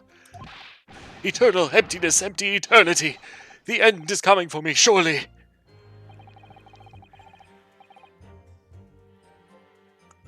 No sutras are to resound in my courtroom, please. And now we come to the crucial part. That's when it happened. That's when this writer man here asked the woman a very significant question, press. Get a load of this! What question? What exactly did he say? Well, now, you should hear that from the horse's mouth, I think. Don't you, Mr. Writer Man? Ah! Out with it, you yokel hack! What did you say to her? What did you say to the dying English woman? Well, in truth, I'd been catching crabs at the water's edge and building castles in the sand, you see. Well, the seaside is a place to be at leisure, I suppose, even for a grown man. But then all of a sudden, from that little beach hut, a young girl's panic-stricken cries for help pierced the air. Ray! I ran up the beach to see what was happening, to find the defendant leaning over the collapsed victim. As soon as Inspector Hosonaga saw Miss Brett on the ground, he sprinted off to get help. And then, just a moment later, I heard a faint moan, a moan from the dead Englishwoman. I nearly jumped out of my skin! But what did you ask her, Soseki-san? I asked her, who did this to you?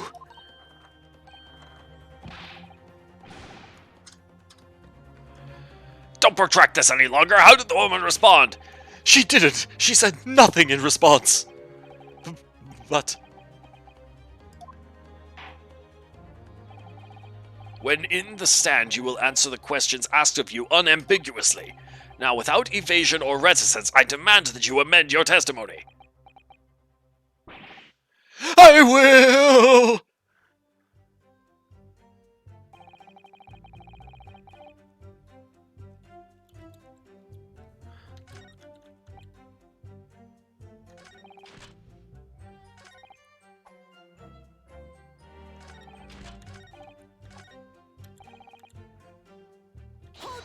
Get a load of this! So you tried to find out who the culprit was? He who asks a question is a fool for a minute, but he who does not remains a fool forever. And having been labelled a criminal twice during my time in Great Britain, I was quick to make up my mind. Better to be a fool for a minute than remain a fool in prison forever. However, you've indicated that the victim failed to respond. Is that correct? I know why. I know why the Englishwoman said nothing.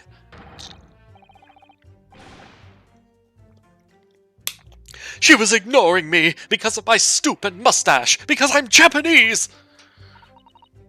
Oh dear, Soseki-san has really developed a dislike for the English, it seems. Having read the report on his time in Great Britain, I can't say I'm surprised at his xenophobia. Everyone in Britain was racist against Japanese characters.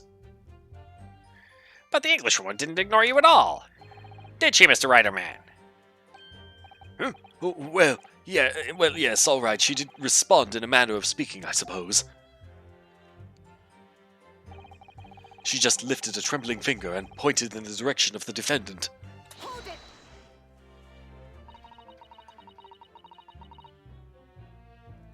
Miss Brett pointed a finger at the defendant. Soseki-san, is that really true? It's not easy to stand here and say this, but when we first entered the beach hut, the Englishwoman was sprawled on the floor before us with the student girl standing on the far side of her. And when I asked, "Who did this to you?" the Englishwoman summoned her last ounce of strength to point a trembling finger at the back of the hut. Her body was not in a position to point in that direction.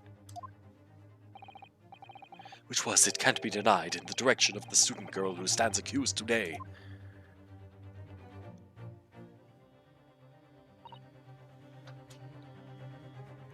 No!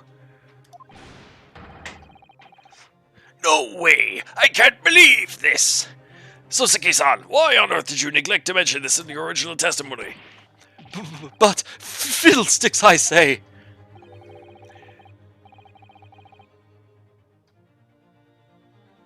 This is not a British court of law. You will respond in Japanese. Yes, of course, the Englishwoman did point a finger towards the back of the hut, but I was trembling, and she was trembling, and everything was a blur. And thinking about it, I feel as though perhaps she was pointing in a slightly different direction. Actually, no, not slightly, in a very different direction to where the student girl was standing. So somewhere at the back of the hut where nobody was standing at all.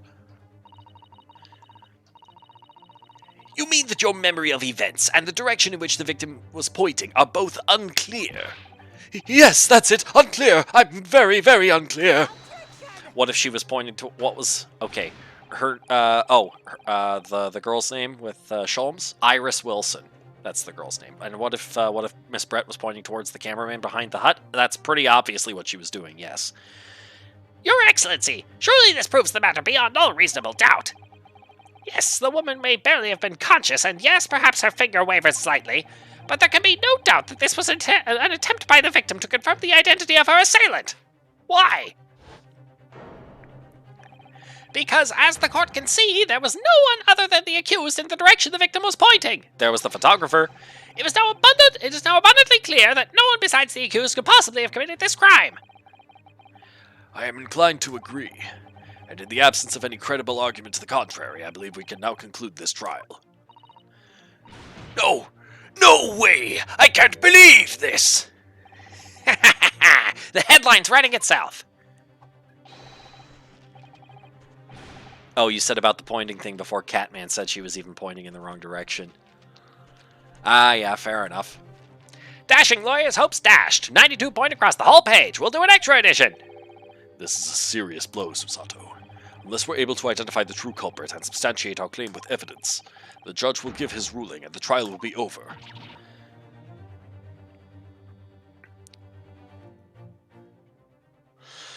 But that's impossible, Father! We don't even know how the crime was committed yet! Impossible though the task may seem, we have no choice. We must think back over everything we've learned thus far. Somewhere in all those details, I'm confident we'll find the clue we need. Ray gave us her account of how events unfolded in the defendant's antechamber before the trial resumed. Shoot the judge, then he can't give out a ruling. Typical fire answer to this.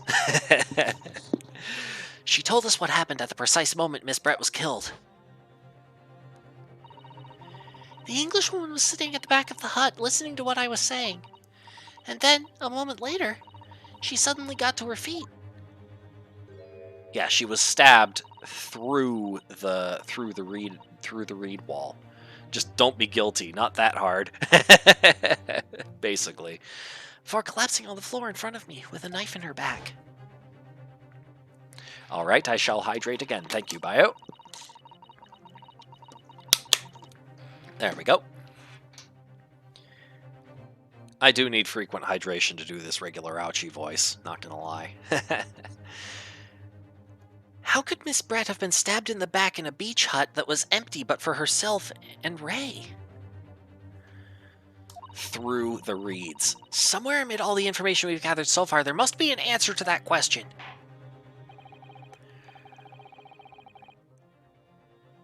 I take it then that the defense has nothing further to add. So, the gallant yokel student's luck finally runs out. I can't say I'm surprised. In that case, I am ready to deliver my final verdict on this matter. This is a crucial turning point now. If I can't establish what really happened, it's over. Where was the real culprit hiding, and how did he or she stab the victim? I know how.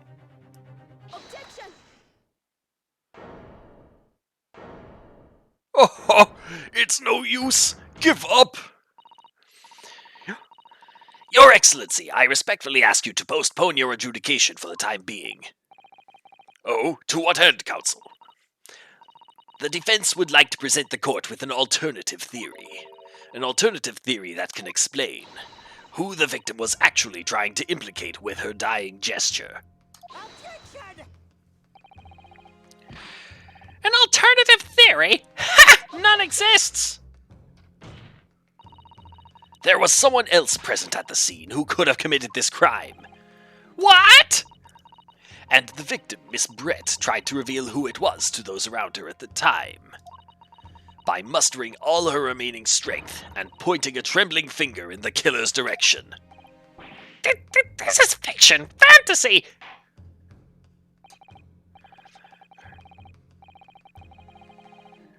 Very well. As you seem so sure of yourself, Counsel, I am prepared to hear your alternative theory. So, young Ryutaro Naruhodo. Yes, Your Excellency. You will present your latest theory to the court by means of this plan. At the moment the victim was stabbed, where exactly are you proposing the culprit was concealed?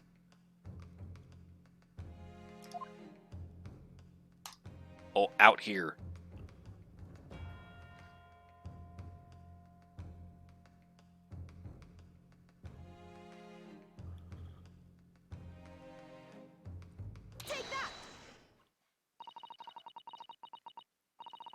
Naruhodo-san would never give up, and I'm a Naruhodo now. The true culprit who fatally stabbed Miss Brett was concealed in this location here. Are you mad, Counsel? You're suggesting the culprit was outside the hut! What? Order! Order! Order! But student lawyer Naruhodo-san Esquire, that makes no sense at all!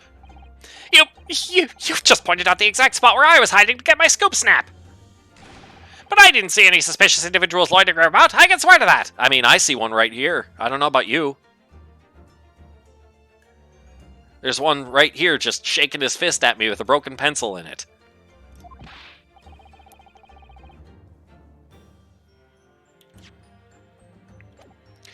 Obviously, if the culprit had been outside the hut, there is no way that he or she could have stabbed the victim who was inside the hut.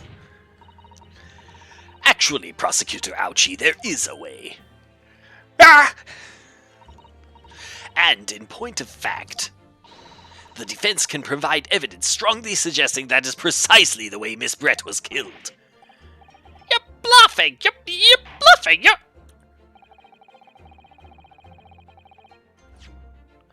You're bluffing, you yokel! The defense's assertion is clearly too fantastical for the court to comprehend. You will need to give us more guidance, Counsel. What piece of evidence corroborates your theory that the victim was stabbed from outside the hut?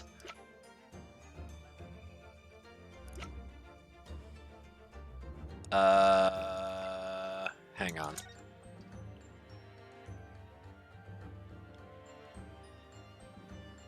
Oh. This picture here shows two things. One, she was right in position. Like there, the previous theory that was established before can't be true from this picture because her feet are too close to the stool. And there's a little crack right here in the reeds. A knife could go through there. Let's go with this. Get a load of this! The original photographic print of the crime scene. Yes, it's clearly visible in this print. The trace of the fatal thrust that was delivered from outside the beach hut. Do you take us for fools? There's no hint of any such thing. I'm not sure that everyone present would agree. Someone, at least, appears to have noticed what it is that I'm referring to. Counsel, once again I must call on you to be explicit for the court. Where on this photograph is the trace of the stabbing which you claim took place from outside the hut? Right here. Get a load of this! Look closely just here. In the screen at the back of the hut, you can see the effects of a blade having been forced through the reeds. No, I can't. I can't see any such thing. It's true that the hut in question had 4 walls, as you would expect. However, by parting the reeds, a knife blade could easily penetrate them. This is extraordinary. Yes. The true culprit actually stabbed the victim from outside the beach hut. Ah! And of everyone present at the scene, there is only one person who could have done that.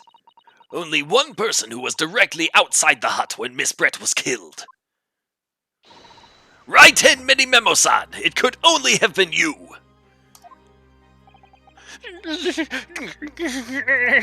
No!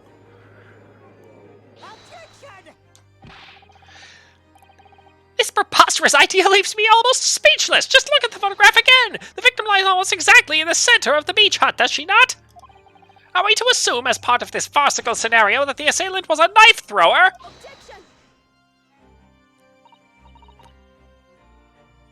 No, of course not.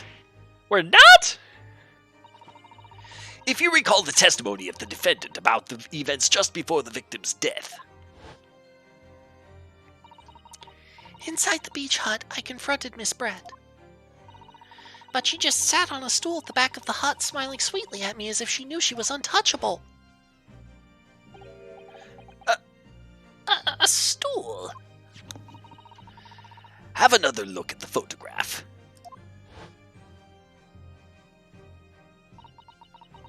The slit in the reed screen would align perfectly with the back of a person who was sitting on that stool. My word! So in fact, the victim was killed while sitting on that stool by a stab wound to her back delivered through the reed screen. Ah! Having been attacked, Miss Brett rose to her feet instinctively.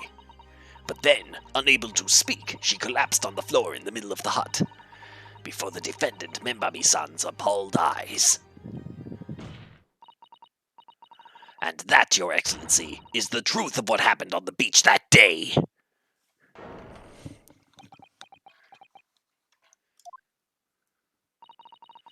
By your silence, Mini Memo-san, I take it that you don't deny the charge.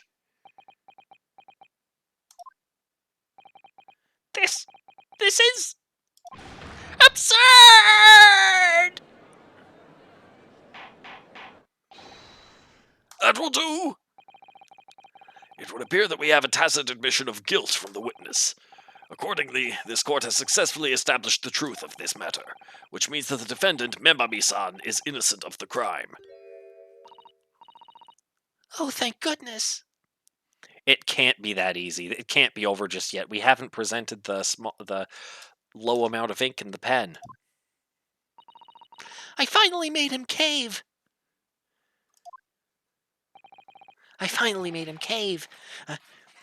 I must say, I've never been more proud. No, this can't be. The Hachi clan can't. What of my growth? My growth of hope? It wasn't all an apparition. I can't accept this. I won't. I see no reason for the continuance of this trial. I will therefore move to conclude proceedings by delivering my final verdict and... Hold it.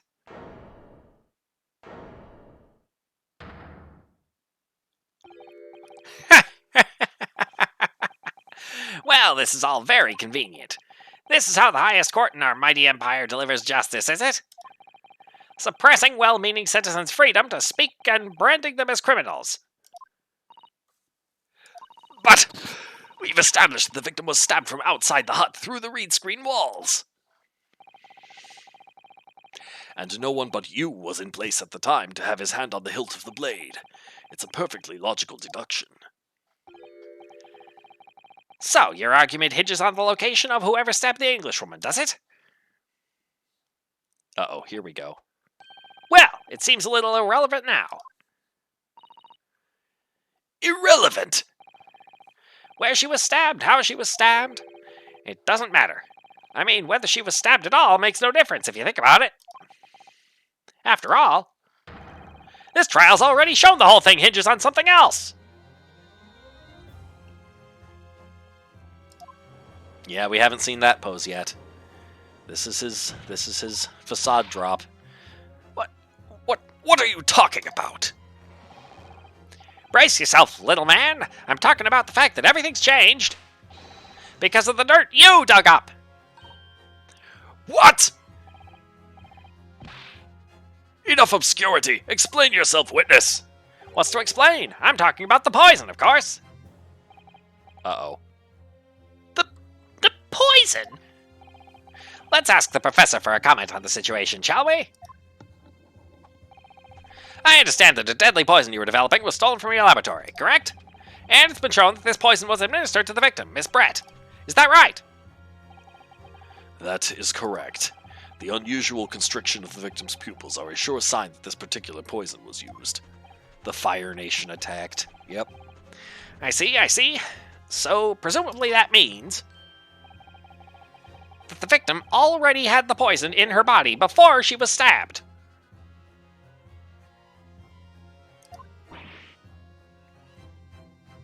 Ah! Given that her pupils were clearly constricted, it seems highly likely, yes.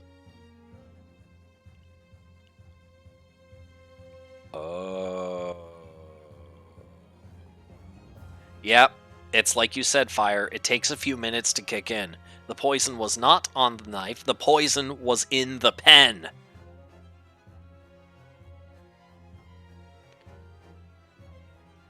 Given that her pupils were clearly constricted, it seems highly likely, yes. If she had been dead already, the poison could not have circulated in her blood.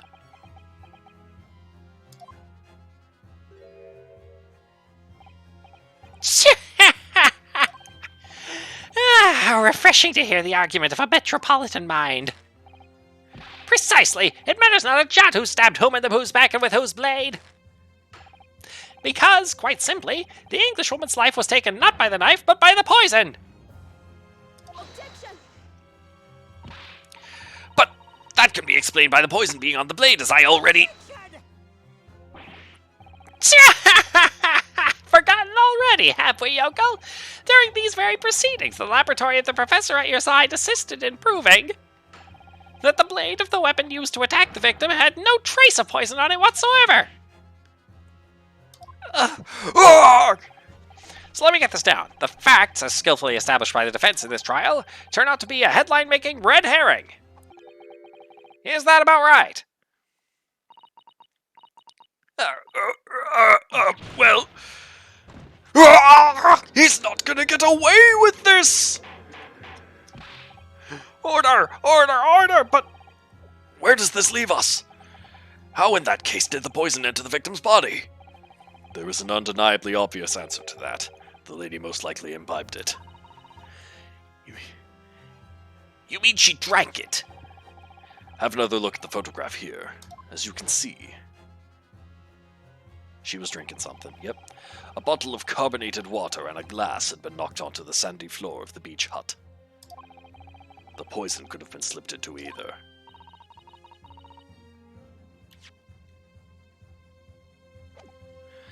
So somebody made Miss Brett drink it. Well, what do you know? Look at those dashing eyes. This will make a great front-page shot. Hey, why the bewitching stare? After all, I'm the last person you should be looking at. It'd make no sense at all that I poisoned the woman, would it? I mean, that's been established already. Established? What are you talking about? Don't tell me you've forgotten. That's a little hard to believe, given that the person who established it was you. Me? What on earth does he mean? Oh, let me capture those wide eyes. This is prime press fodder, this is. It would seem that this trial is not destined to end yet after all. I hereby call upon the witness to give further testimony. That's great, that is. Let me get a shot of that magnificent beard, Your Excellency. You claim it to be impossible that you were the one responsible for administering the poison to the victim. You will explain to the court in your testimony the basis upon which you make such a claim. I'm a journo and I'm a man. I've never tried to run or hide from anything in my life. And I'm not about to start now, because that's many-memboism. For a brief moment I thought I'd illuminated the truth, but it slipped right back into obscurity again. Just where is this trial going to take us? You put poison in your pen.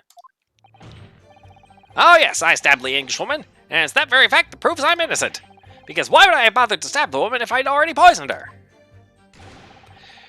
When I heard the student girl and that pompous English murderer arguing, it got my goat.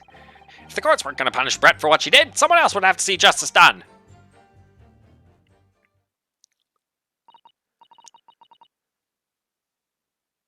So, you admit it then? That everything happened as I described? That you are the one who stabbed Miss Brett in the back through the reed screen? You can blame this miserable country of ours. A country that bows to the pressure of foreign powers and lets murderers walk free. What kind of future can a country like that have? That's why I did it. I did what our pathetic leaders didn't have the guts to do. Slap bang in the middle of that charming lady's back, I plunged the blade of sweet justice right in there.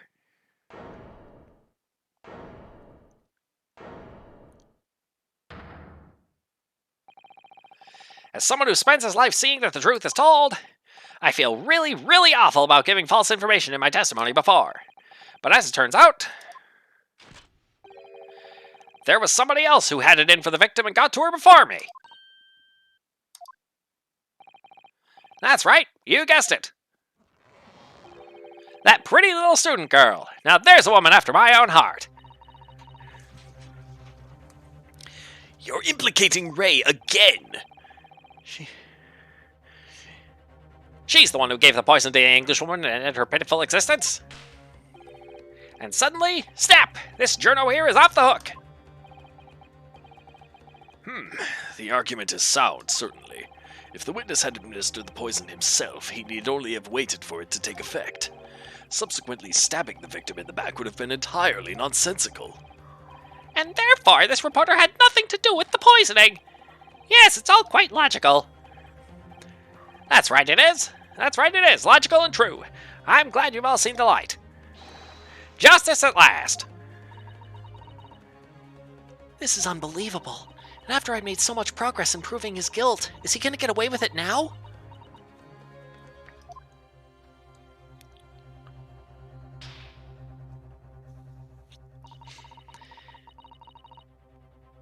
Think of Kazuma-sama and Naruhodo-san. They never stopped looking for a way forward until the judge's final gavel. Very well then, counsel. Proceed with what I assume to be your final cross-examination in this trial.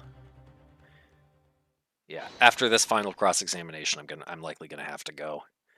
Yes, Your Excellency! But let's get to the end of this case.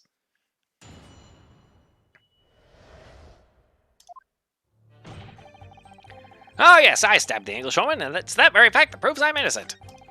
Because why would I have bothered to stab the woman if I had already poisoned her? When I heard the student girl and that pompous English murderer arguing, it got my goat. If the courts weren't going to punish Brett for what she did, someone else would have to see justice done. Boom. Get a load of this! And was that someone else you, Minimembo-san? No comment. Sorry. It was the accused who sent the Englishwoman to hell. I just waved her off, that's all. Alright, yes, I got my hands a little dirty in the process, it's true. But you listen to me! My blade was restless at the injustice of it all. The woman got what she deserved. I say we should all applaud the young student girl for having the courage to rid the world of that menace. It hasn't been proven that the defendant did anything of the sort. Sorry about that. Slip of the tongue. If the victim had unwittingly taken the poison already, the reporter would have had no reason to stab her. On the face of it, that logic sounds entirely reasonable. But there's no question that this man was responsible for Miss Brett's murder. If we could think of a plausible explanation as to why he might have stabbed her even after the poisoning, To frame somebody else? I feel sure that everything would drop into place. That's what we should be looking for. Yes, I agree. And in order to do that, I must try to glean more information. Yeah, basically, I stabbed the person, but it's okay because they were already gonna die anyway. Yep, but it's... Okay, let's keep pressing here. So, you do admit that you had murderous intentions towards Miss Brett, then? Ha! The woman's very existence offended my sense of justice. Your sense of... He's claiming some sort of righteous indignation? She was pure evil, a cold-blooded killer who'd committed murder right here on our empire's soil. But did our good-for-nothing government do anything? Not a chance, so I had to step in. Fly the flag of justice, put things right for the people. Yes, it was my civic duty. That's what drove me to do it. So, in summary, murderous intentions, then? Whatever you want to call it, the point is this. That Englishwoman was a blight, so I had to do what was right for society. Yet a real wrong was done by the student girl in the dock, a crime for which she must pay. Obviously, because the poisoning was nothing to do with me at all.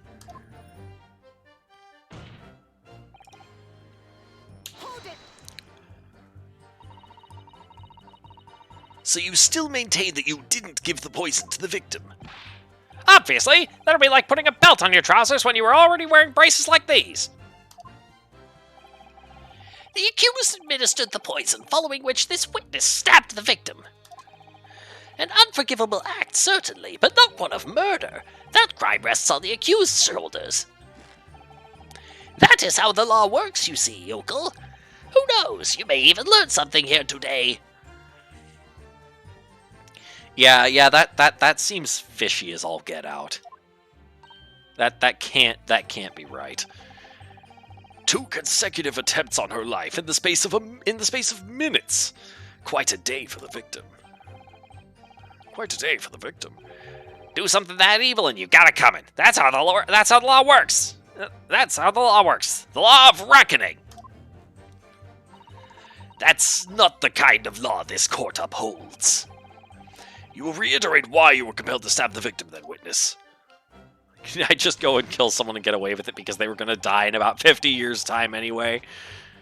You do you, fire.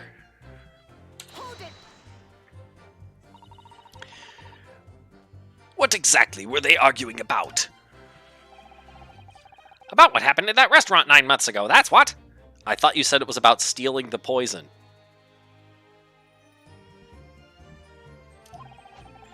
The student girl was laying into the Englishwoman for killing her beloved mentor, Dr. Wilson. Yes, John H. Wilson, a professor of medicine invited here from England by Professor Migotoba, no less. Right, but the Englishwoman just jeered. Her case was to be heard by the British Consular Court in Shanghai. However, there is little doubt that she would simply have been acquitted and sent back to her homeland a free woman.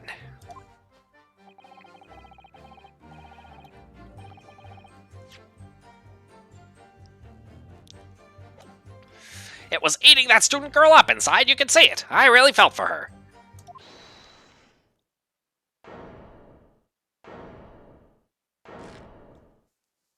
Hold it! Wow, you were that fast, Fire? That's actually impressive. I can't. I can't stand here and listen to this tripe. Ray! Young girl, you stand accused here. You can't just blurt out whenever you feel like it. No, you can't. Sorry, but I'm in the middle of some very important testimony here. Just keep quiet and listen. But this awful man is making all of this up. Susato, please, you have to make them listen. Return to the dock at once, Memami-san. We are in the middle of a cross-examination.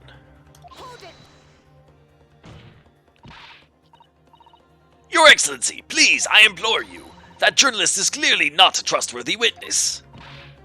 Exactly. He's a filthy, rotten, black-hearted, bigoted, dirty, great peeping Tom. Whoa, take it easy there. Please, I really think the court should hear what the defendant has to say. Your Excellency, I see no need whatsoever to entertain the accused's remarks. I will grant the request of the defense. But, Your Excellency! This is likely to be the final cross-examination of these proceedings. As such, I believe it would be ill-advised to stifle the defendant's obvious concerns. So, whilst recognizing that this contravenes regular protocol, I hereby call upon the defendant to speak. Oh! Thank you so much, Your Excellency. It was nothing to do with Dr. Wilson. We were discussing the stolen poison.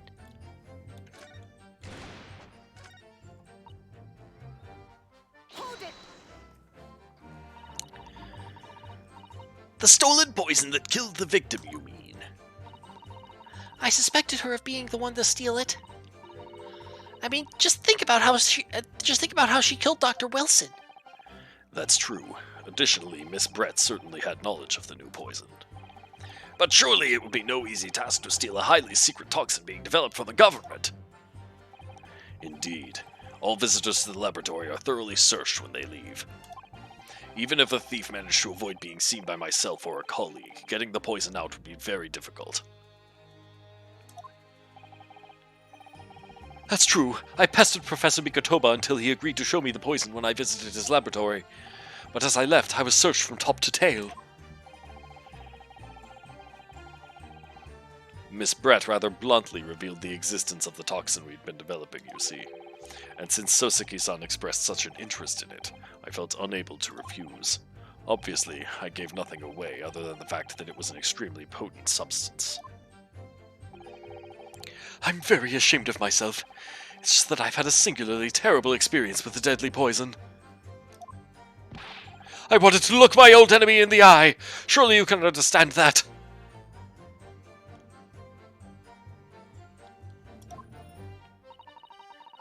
To find out if my suspicions were true, I confronted Miss Brett about the poison. I told her that if there were to be an incident involving it somehow, it wouldn't just be the university. The military would be dragged into it.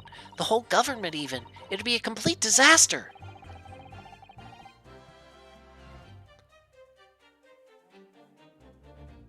And how did Miss Brett respond to your concerns? She just curled those beautiful lips of hers and said she didn't know the first thing about it. In English, actually. Yes, Menimemo-san. One small question, if you don't mind. I do mind. Can't you see I'm busy? Clearly you were outside the beach hut listening in whilst the defendant and Miss Brett were conversing. Presumably, then, it was you who wrote this article about what you'd heard? Exclusive. Deadly poison stolen from Yume Medical Research Laboratory. The story was published in this morning's edition of Shoyu News. The details are too accurate for it to have been written by anyone else.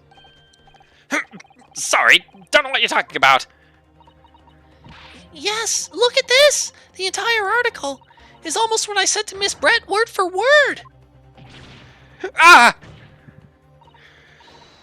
Well, Menimemo-san, As a journo, and as a citizen of a free country, I don't have to reveal my sources. That's a founding principle of Menimemoism. If you don't reveal your sources, then how are we to know that the sources exist? Father's clearly right about this. That reporter did write that article, and he based it on what he overheard from outside the hut. Based on information he gleaned by eavesdropping. Yep. The details of the poison article have been updated in the court record. Yep. So that's what it was all about. You were trying to cover up the fact that you were listening in. That's why you came up with that stinking story about me arguing with her. Shut up! My stories never stink! Look, whatever you say, little girl, it doesn't alter the facts. Your Excellency, there's something I want to say, and I want it to go on record. Very well. You may amend your formal testimony. The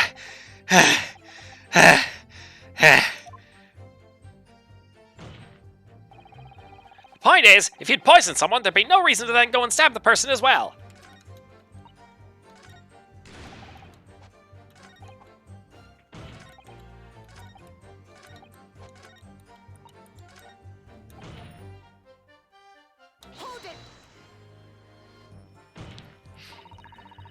Perhaps you doubted the efficacy of the poison and sought to make sure your victim would die.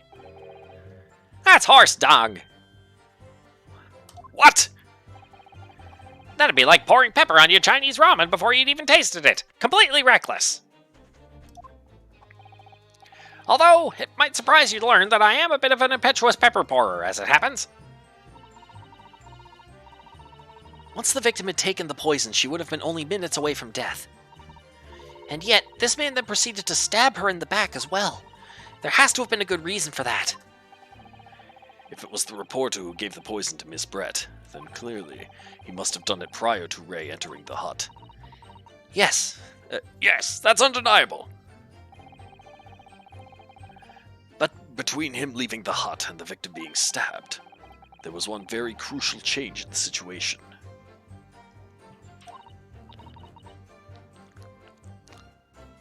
Sorry? What change? The reporter overheard the conversation between Ray and the Englishwoman. Ah! Ah! Yes! Yes, that's it. That's when Many Memo-san first found out the exact nature of the poison he'd used. That could be the key here.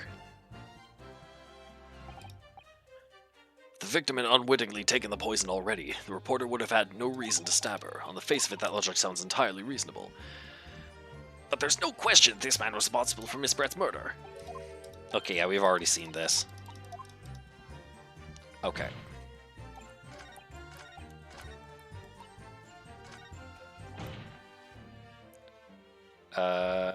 Looks like it's time to present something. There'd be no reason to then go and stab the person as well.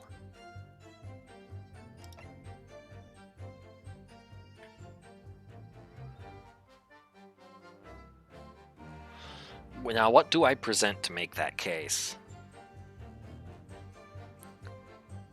That he didn't understand how the poison worked until after he had given it to the person and then realized that... Maybe it was this. Maybe if I present this? Objection! Yes, that's it. All systems, full power! Well, I can think of one reason. What? But before I explain, I'd like you to confirm something for the court. Did you glean all the information for this newspaper article from what you overheard outside the hut? Of course he did! There could be no question of that. After all, when we were all in the laboratory together, all we were told was that it was a terrible toxin. And there is one more important fact to consider. According to the witness, Membami-san's verbal attack against the victim began as soon as she entered the hut.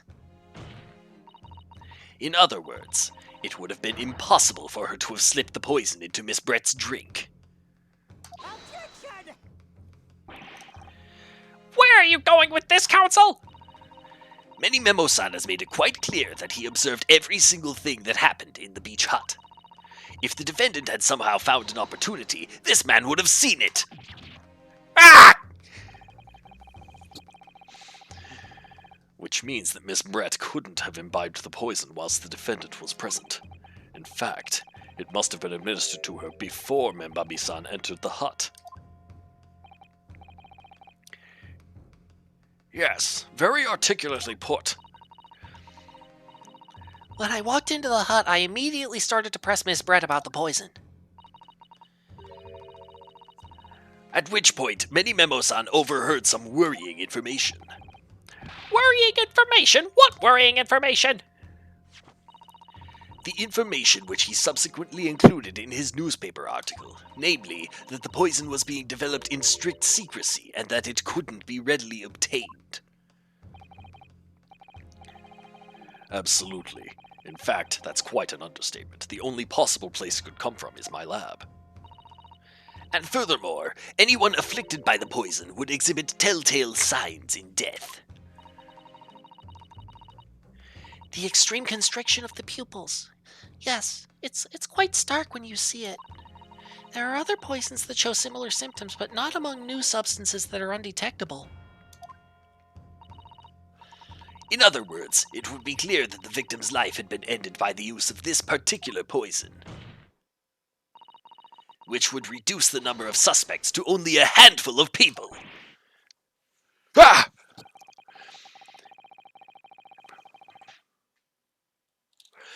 Everyone in my laboratory is aware of the unique properties of the toxin we've been developing.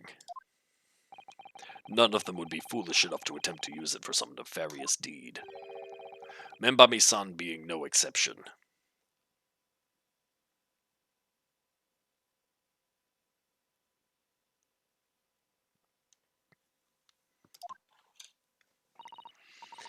Therefore, we can conclude that whoever administered this unique poison to the victim was a layperson unaware of its telltale properties.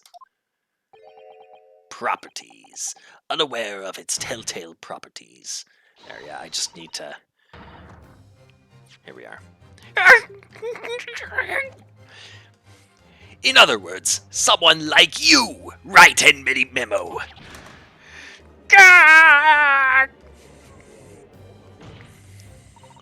It was you who stole the poison from the laboratory that day, and it was you who administered it to the unwitting victim.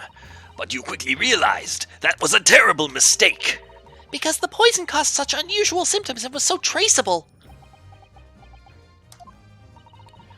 As you listened in from the far side of the beach hut's thin walls, you learnt of these facts. But you'd already given the victim the poison at that point. It was too late.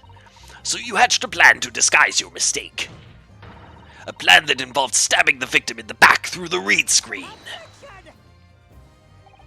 But what good could that possibly do? Isn't it obvious, Counsel? The plan was to kill Miss Brett before the poison could take effect. Once in the blood, the poison causes the onset of pupil constriction. But he had hoped to precipitate the victim's death before that happened, hadn't he? Exactly. Because without any revealing signs of the new secret poison's use, no one would ever have suspected. This is extraordinary. Yes, the effects of the poison meant that it would be too easily identified, so the killer had to mask its use, which he attempted to do by plunging a knife into the middle of the victim's back.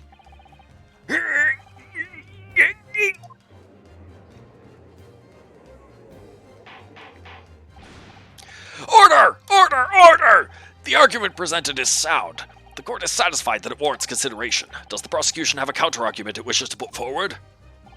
Well, there are a number of, yes, I counter completely. The prosecution's evasive response clearly shows that in much the same way as he nurtures the remnants of his topknot, he is clinging to lost hope. Lost hope?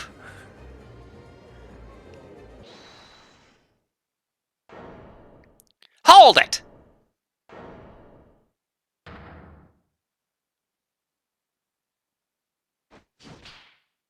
Here we go.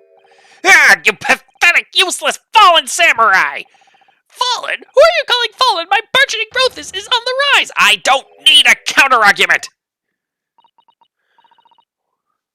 What are you talking about? It should be blatantly obvious. I stole the poison, you say. Gave it to the victim, you say. Stabbed her, you say. Lots of fine theories. But I don't need a counter-argument because you don't have an argument yourself. Where's your evidence? Oh, I can produce it right here now. Yes, you make it all sound so plausible, don't you? But without evidence, it means nothing. Whereas I base my news on facts. Facts? What do you mean? Explain yourself. I mean what the professor said earlier in this trial. It's all here in my many memos. Every word, every slip of the tongue, all noted. That's what the Shoyu News is famous for. It's the power of the printed word. But surely it would be no easy task to steal a highly secret toxin being developed for the government. Indeed, all visitors to the laboratory are thoroughly searched when they leave. Even if a thief managed to avoid being seen by myself or a colleague, getting the poison out would be very difficult. You put it in your pen. I keep saying that. How's that then? Blow the story wide open? See, I write in many memo, a mere reporter from the Shoyu News, couldn't possibly have stolen that poison from the professor's laboratory. Ah! He's not gonna get away with this! But there can't be any question of it. He must have stolen the poison that day. He stole it and used it to kill. And if that's the case... As you've identified, the poison itself is the definitive evidence we need. Because whoever stole it from the laboratory that day is the true culprit here. What's your point, you annoyingly handsome country bumpkin? My point is this. There is one way that you, Memo-san, could have stolen the poison that day. I have heard enough verbal conjecture now, thank you. What the court must be shown is evidence. What proof do you have that this witness stole the poison on the day in question, the pen?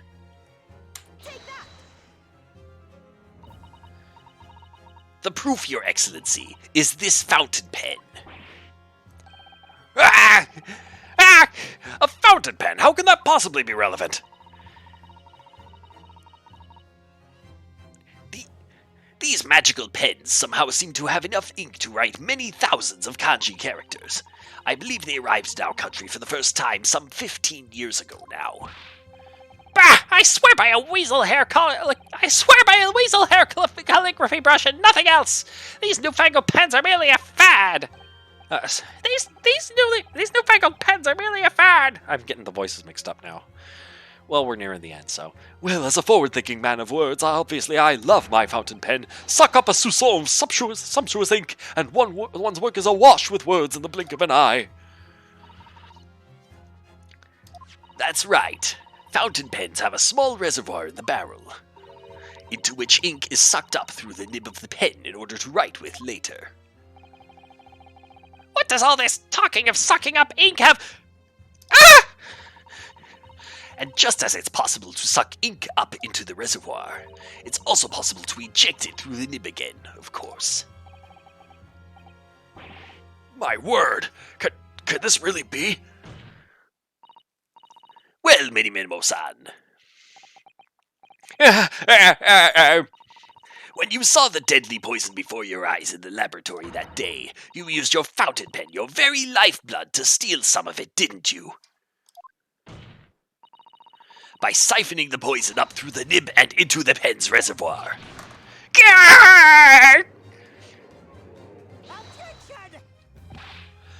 More absurdity! That never happened! True, we've heard that there were procedures in place to prevent thefts like this from the laboratory. But would anyone have thought to look inside a fountain pen of all places? No.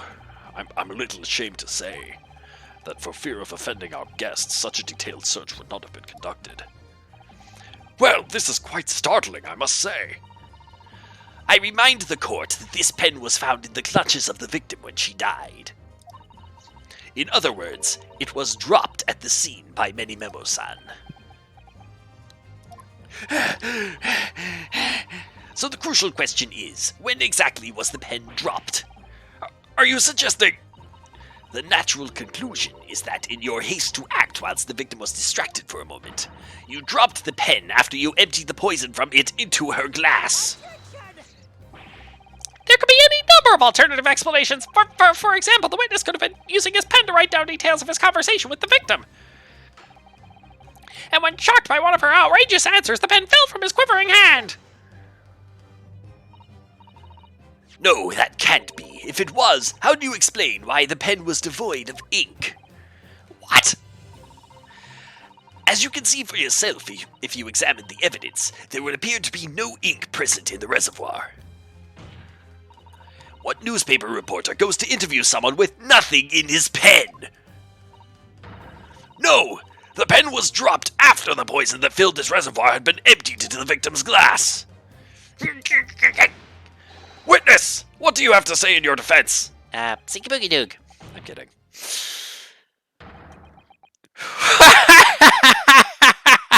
So this is how our modern justice system works, is it?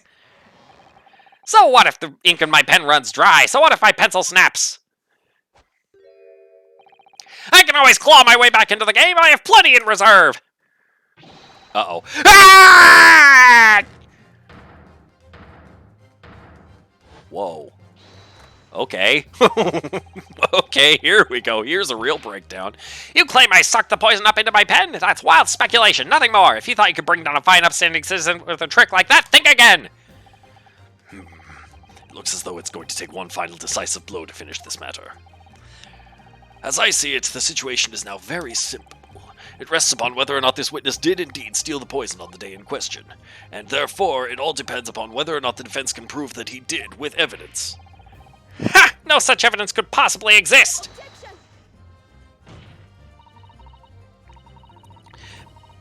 Many Memo-san, this is how our modern justice system works. What? In the courtroom, evidence is everything. Something you would do well to remember. Because we are well past the point of speculation at this stage, I assure you. Very well then, I call upon the defense to present the aforementioned evidence. This is it then. This will be the final piece in the puzzle. The defense can prove by means of this item that it was the witness's pen that was used to steal the poison. Get a load of this! Counsel, what is that bottle? This bottle contains the unique chemical reagent that can identify the poison in question. Ah! Yes, that poison is an entirely new synthesis of alkaloids developed by my colleagues and I. It would be impossible to detect traces of it by any other method. Or from another perspective. Simply with this chemical reagent, anybody at all could check for traces of the poison. A reagent? What? One drop of the contents of this bottle on the tip of your fountain pen, Minimemo-san, is all it will take to solve this case beyond any reasonable doubt.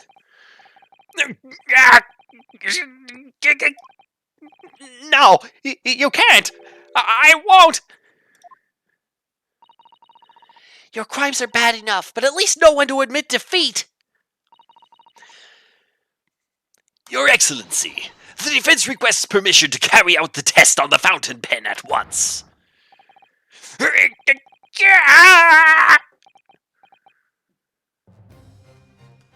Uh-oh. Here we go.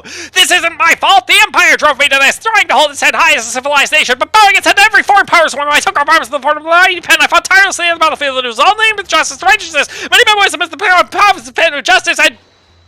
Susato, with me! I'm there! Hey-ya! I could not keep up with that. I'm sorry. I tried. Did I do it right? That was a Susato takedown, wasn't it? Okay, what else did he say? All name of justice and righteousness. Yes, many memoism is the paragon of justice. Many.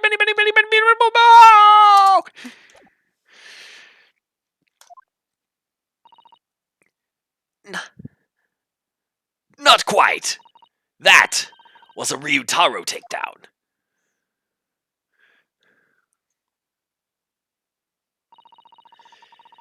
The instant the first drop of the reagent touched the nib of the fountain pen, it was clear to everyone present.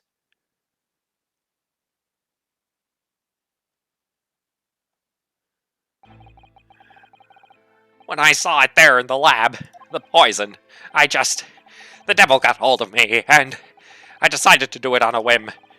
I excused myself and emptied all the ink down the sink in the bathroom, washing the reservoir out carefully. And then you waited for an opportunity to suck up some of the poison, didn't you? Into your fountain pen. Yes, that's right.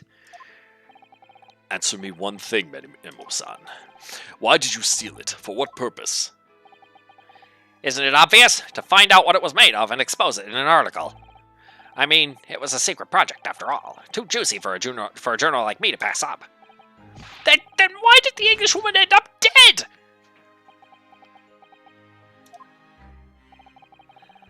I went into that hut intending to quiz her on her situation, that's all, as a reporter.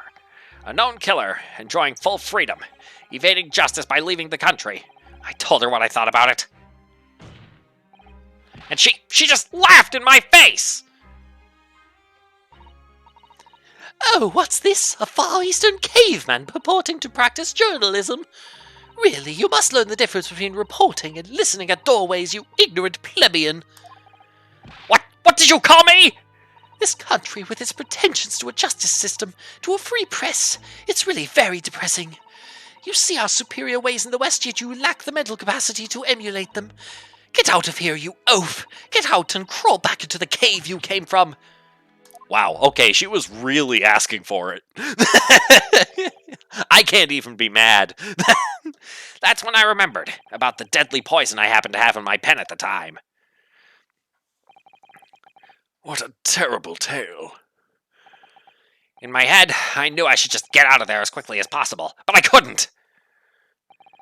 I couldn't let her get away with what she'd done, when she clearly had no remorse at all.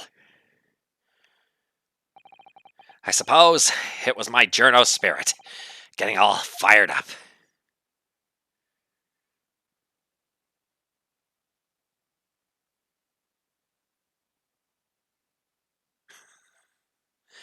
Yeah, really, if it wasn't for the fact that there was more information that we probably could have pressed out of Miss Brett as to why she did it, then yeah, I'd be all for overlooking this. I'd like to ask you something. That too, Fire. That's fair. Yes? Yes? Oh, thank you, Bio. You often talk about justice, but surely as a journalist you could have used other means to deliver the justice you sought. Probably. There's no justice in the press. Sorry. After that trial 9 months ago, I kept digging and digging to find out what had happened in that courtroom. And finally, I discovered the truth. It was a cover-up, that's what it was! Oh, here we go. A cover-up? What do you mean? I would remind you of your position, witness. Be careful of what you say. Oh, come on! Doesn't it strike you as strange? We're suddenly not allowed to convict a foreign national? Consular jurisdiction should never have come into it. And yet that puffed-up Englishwoman was going to sail away into the sunset a free woman. The only possible explanation is that behind the scenes, some deal had gone down between Britain and Japan. What sort of deal? I'd done my research, dug up all the dirt. It was all ready to be published. But you know what happened? The editor just tore the article up! He came under pressure from the government, you mean? If our government is gonna let criminals walk free, if they're gonna crush the free press, then what choice do I have but to see that justice is done myself? Let's not forget, Memo-san, that you committed murder yourself and you tried to lay the blame at the defendant's door. I'm sorry, but you're no better than Josiah Brett. What? What? The truth is, you have no right to talk about justice at all. I suppose.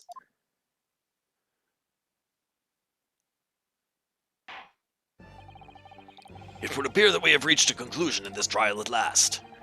Counsel for the defense, Ryutaro Naruhodo. Oh! Yes! Sorry, Your Excellency, just musing in a manly way here. It's almost unbelievable that this is your first experience of the Supreme Court. It was an excellent performance. In truth, it very much reminded me of your cousin's exploits. Oh, Naruhodo-san, Ryunosuke, you mean? The way he handled the trial 9 months ago and the way you handled this one, it gives me hope that we are genuinely entering a new era of justice in this land. That's very flattering, Your Excellency. Hearing the defense you put forward today made me feel most keenly that the future of our justice system will be forged by you and your contemporaries. Thank you. I'm being called 15 minutes earlier than I was expecting. I thought I was going to have time to finish this. I thought I was going to have time to finish this scene and then stop, but I guess I don't. So sorry about that. Make sure to you know the drill. Follow, subscribe, join the channel. Join the Discord for updates on things. Don't miss my next stream Tuesday. And thank you for watching. And I'll just save it here. Thank you for watching. Till next time, comrades.